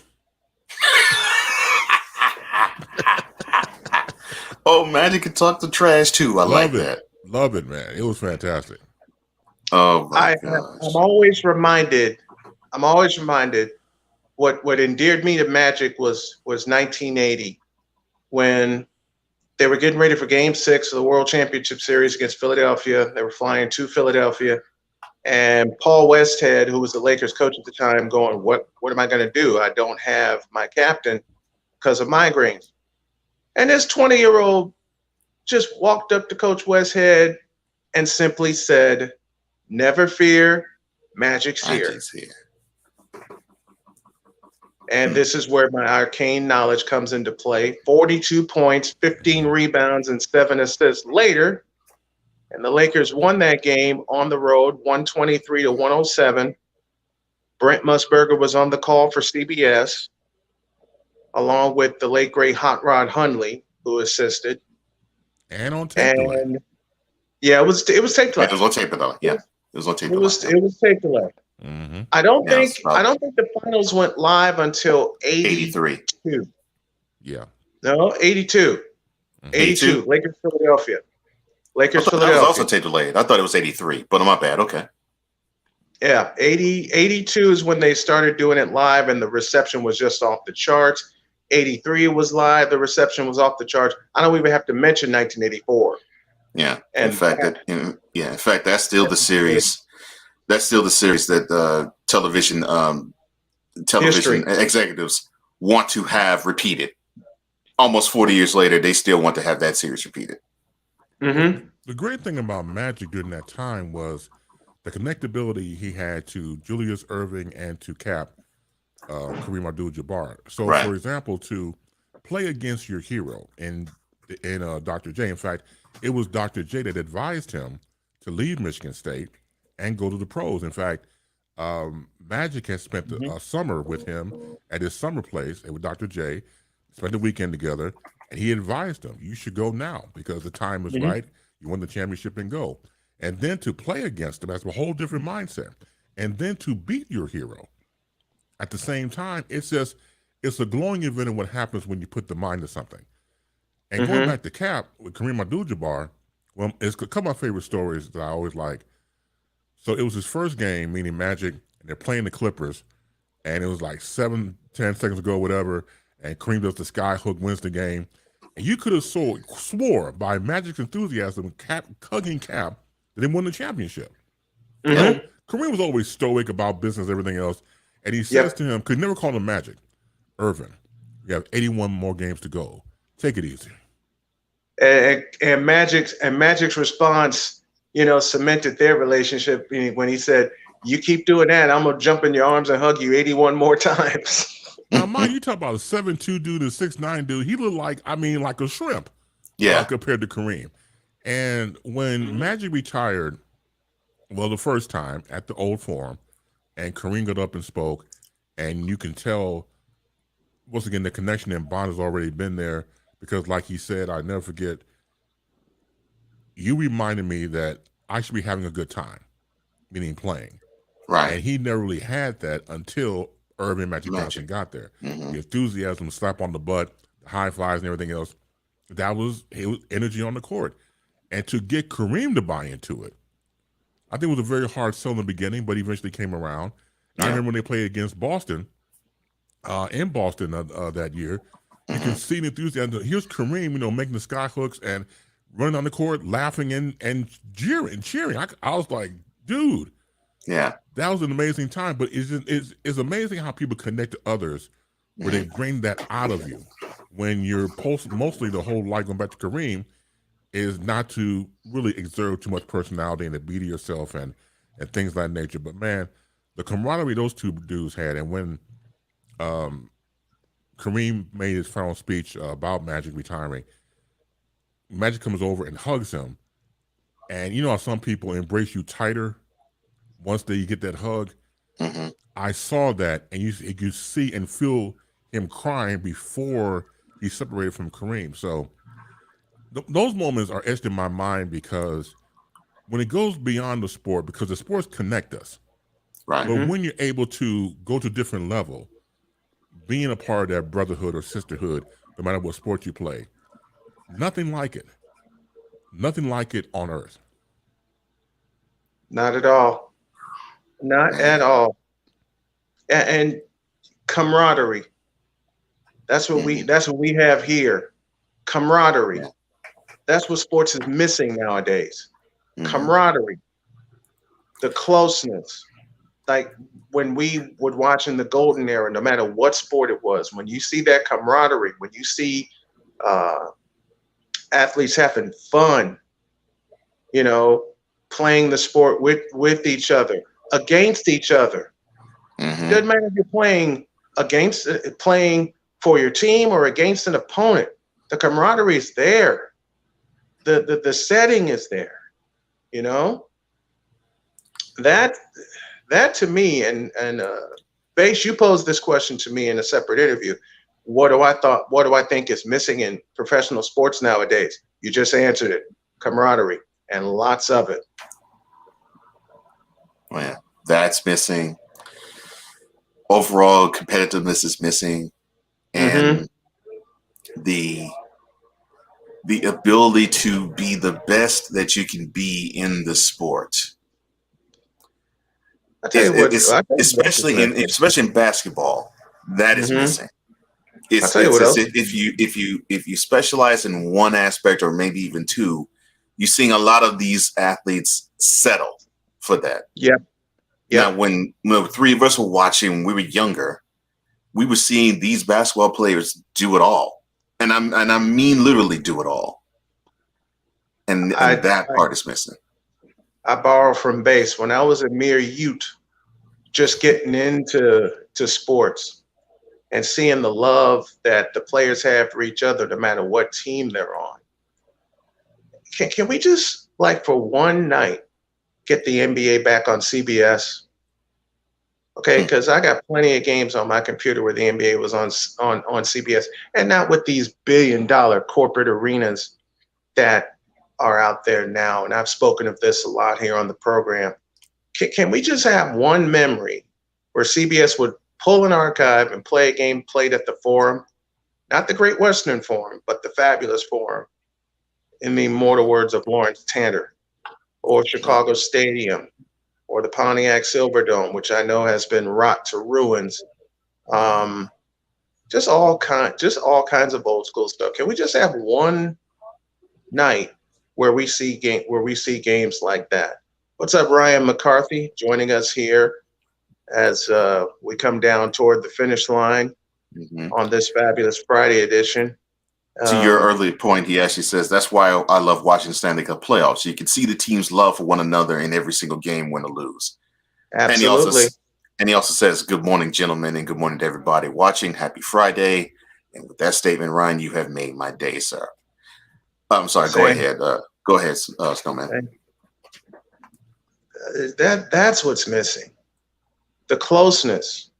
I mean, people want to call it beating a dead horse, but camaraderie. That's why I love the Golden State Warriors so much. The camaraderie, the flat out pure, and yes, I said pure, unadulterated camaraderie. I mean, coach can work you to death, but if you don't have fun while you're doing it, while you're putting in the work, what's it for? I mean, hell, I'm sitting here in a hospital gown and shorts, and I'm hanging with two of my best friends in life.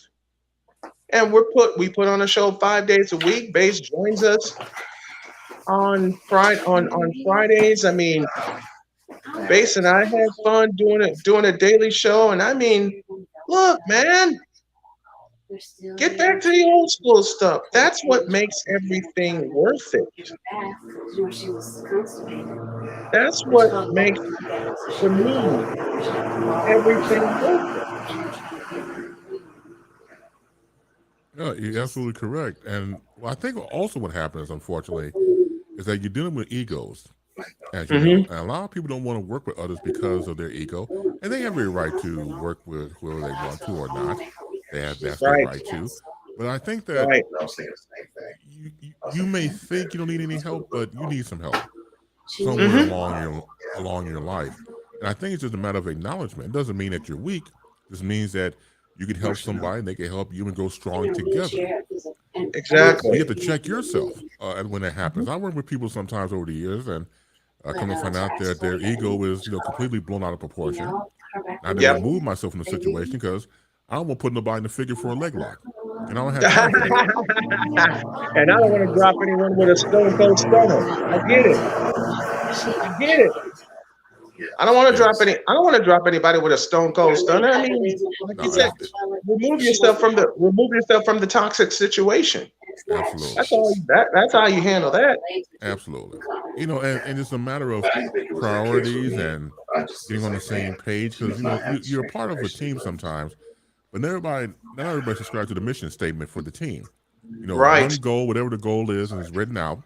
And some people just want to go for self and not pay attention to the mission statement. So I think that if you align yourself with others, you can still achieve individual glory.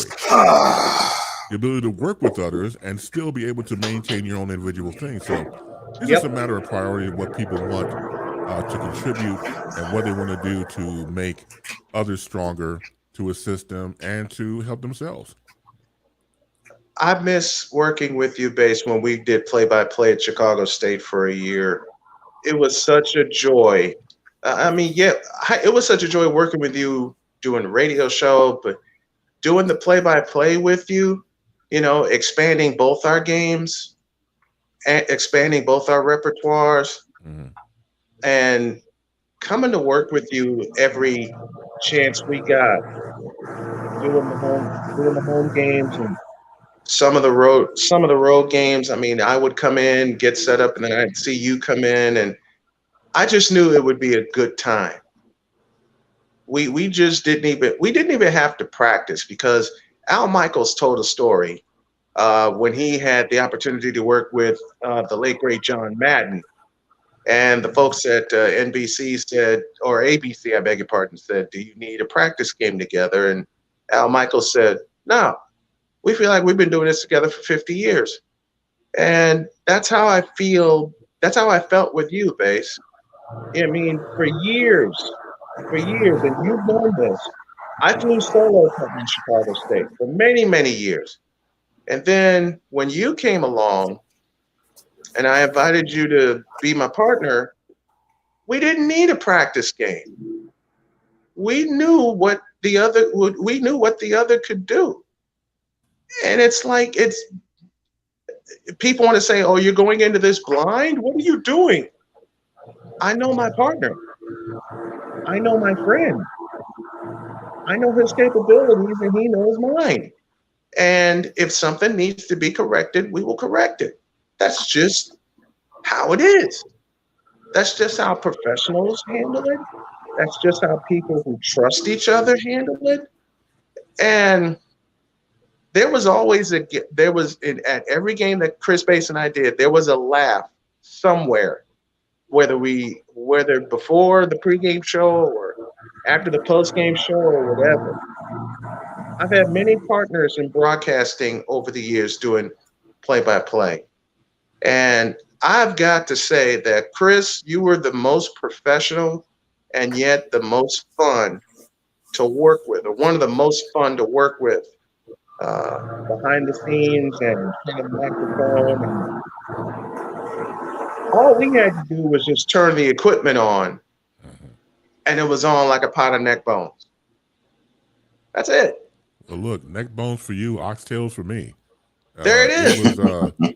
There it is. It was more than my honor to serve next to you, because I'll be the first to admit I have no problem relinquishing control to someone who knows more than I do.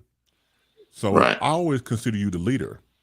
I just had to be along for the ride. So the tempo started with you, of course, doing the play-by-play, and me doing color commentary. I looked to you to guide the whole thing, and me just interjecting when I could. And so once again, go back to trust, going back to capabilities, and there was no doubt in my mind you could do it. Else you wouldn't be there, I wouldn't be there. At the time doing Chicago State play-by-play for men's and women's basketball. And so the fact remains is that during that time we worked together, it's like the old Eric B. Rakim song, Follow the Leader. Right. Yes. Brian, you were the leader. So I just looked to you for guidance, and you did it, of course, impeccably. Well, like I said, look, the man comes up with crap in his sleep. So you cannot even say anything about sports, about him saying in his sleep. He could be asleep. 1984. Baseball. Seattle Mariners. And that's how he operates. So the brain always continues to function. So to know that, and knowing going into how your brain works, especially when it comes to recall that you would do, phenomenally during the show, during the broadcast that we do. And again, watching you do the thing and watching you lead, I know like anything else, you're in good hands. And it was a very cool working next to you. It was a blast working next to you doing play-by-play, man. And I love you. I love you both. Love you more than a damn thing you do about it. No, I don't want to do it. I'm not running from that. What Bay said. I'm not running from that. What Bay said what Bay said about both of you. It goes for me. I love you more and there's anything you can do about it to the both of you. Thank you. Well, there's nothing that y'all can do because I love you both. And that's how you do it. You guys, since this ordeal started for me, have just been there, just got in for the ride and said, we're gonna take you home. We're gonna get you. We're gonna help get you through this. And not even a word. It's like, now, Brian, do you have one gown on or two? Just one. One. And you have your shorts. You're not showing no Count Cracula, right? No. Okay. No Count Cracula here.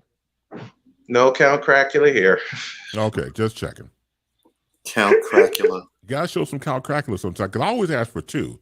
The time in the hospital, my Count Cracula turns you to stone like Medusa with the snake. You see the crack of my gas, you're gonna turn to stone. So I don't want that to happen to you.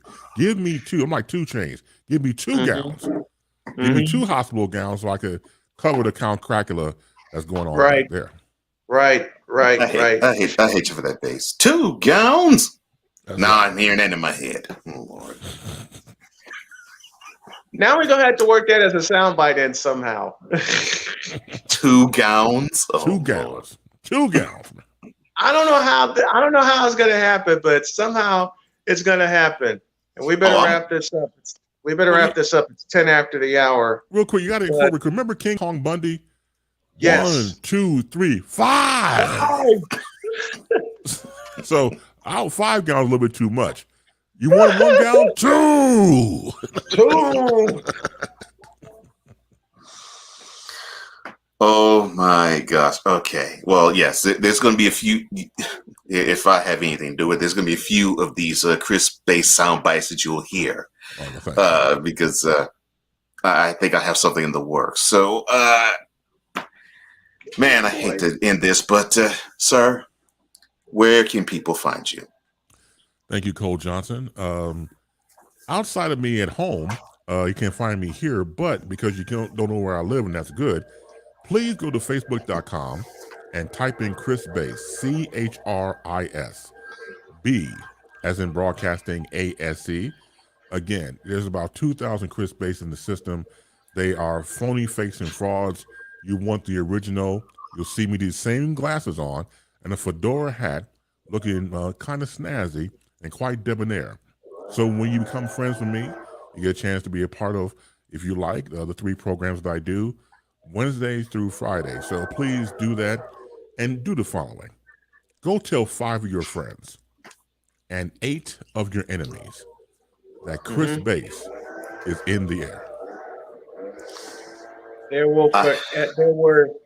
will never, ever be another Chris Bass.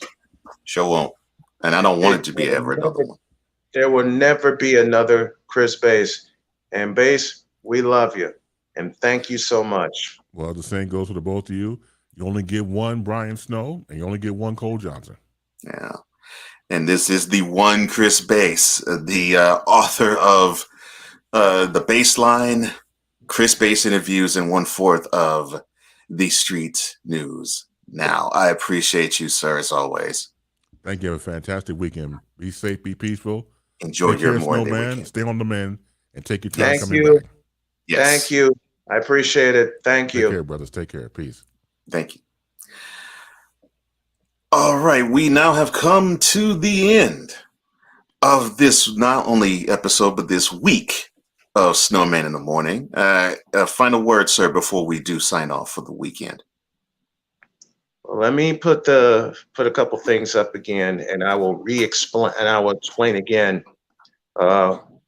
what's going on. As most of you know, I had pancreatic cancer. This all started last year with blood clots. We got through that. I had COVID at the top of this year, got through that. Got diagnosed with pancreatic cancer.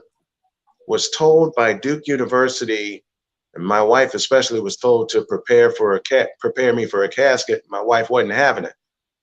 So we came up here to Indiana from North Carolina, got a second opinion, and that opinion has so far led to an extended recovery process because there were some things that were happening that we didn't know what's going on. But now it seems the recovery process, it's on its right legs.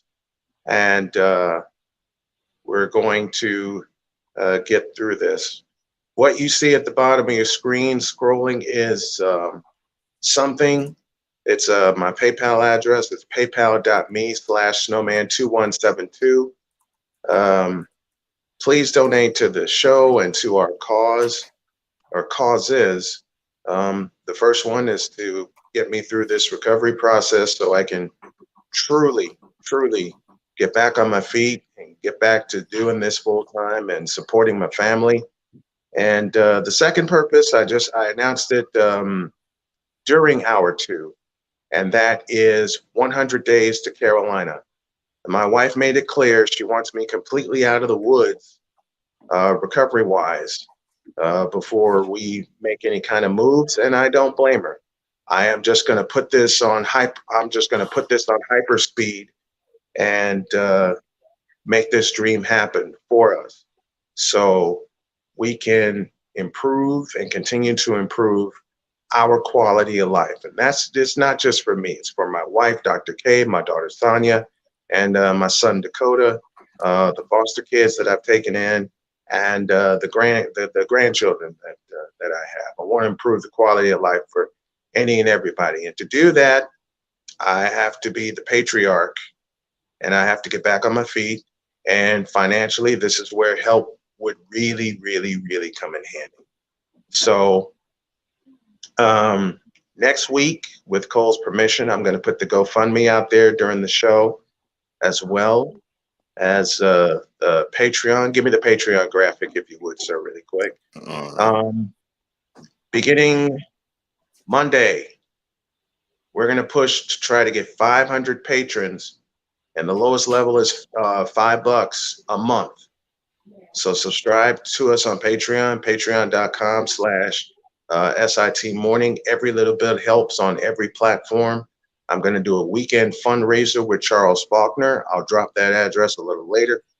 And our mission is 100 days to Carolina. We need the finances because right now everything is on my wife and I can't have that.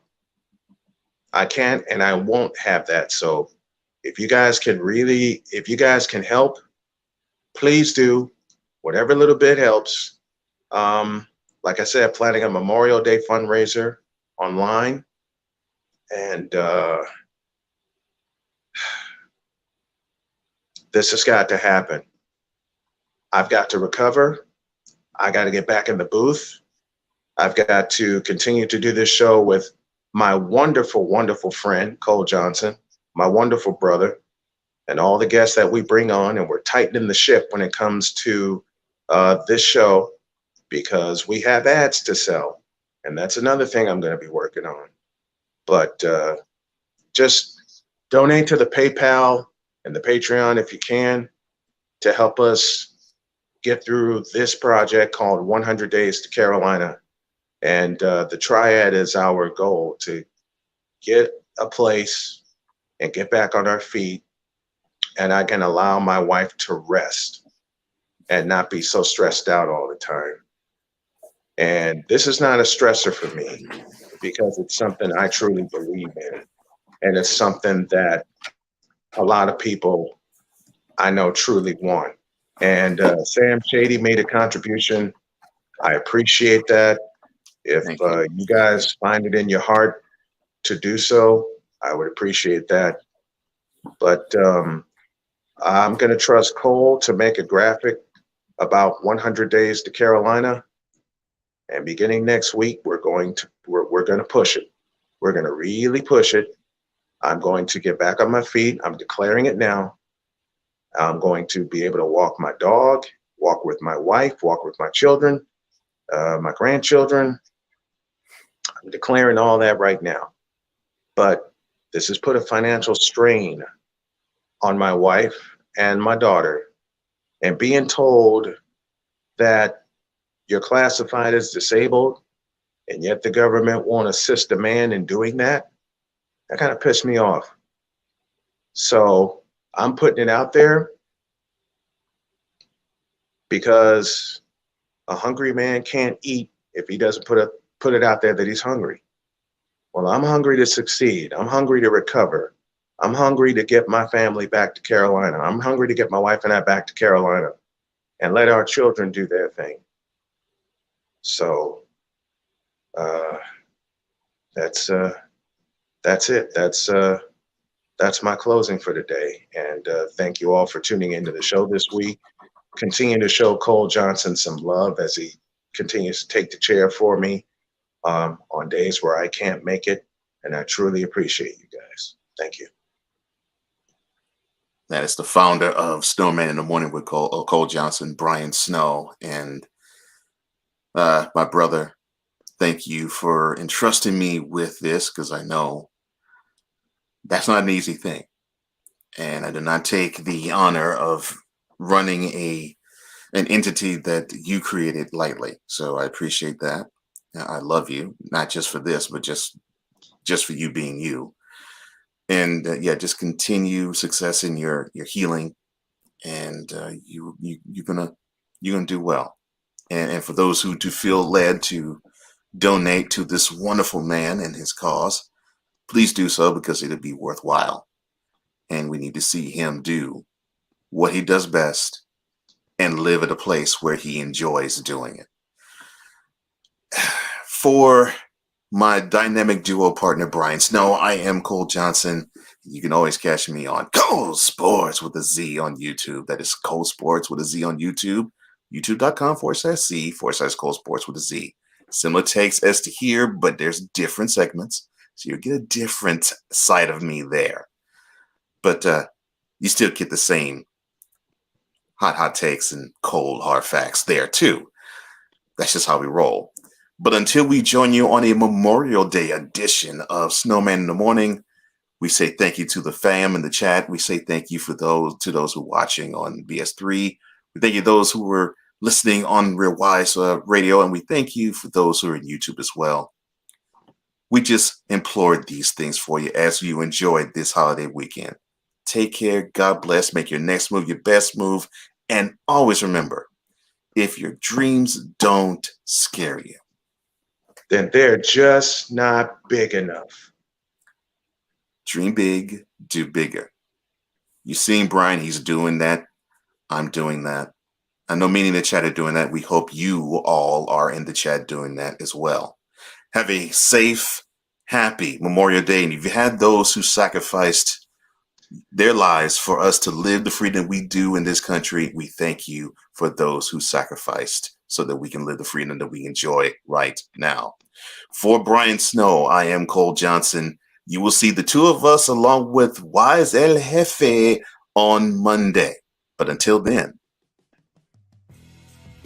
we will preview the NBA Finals. That's right, that's on tap. Plus, there's other things we're going to talk about. Join us on Monday. See ya.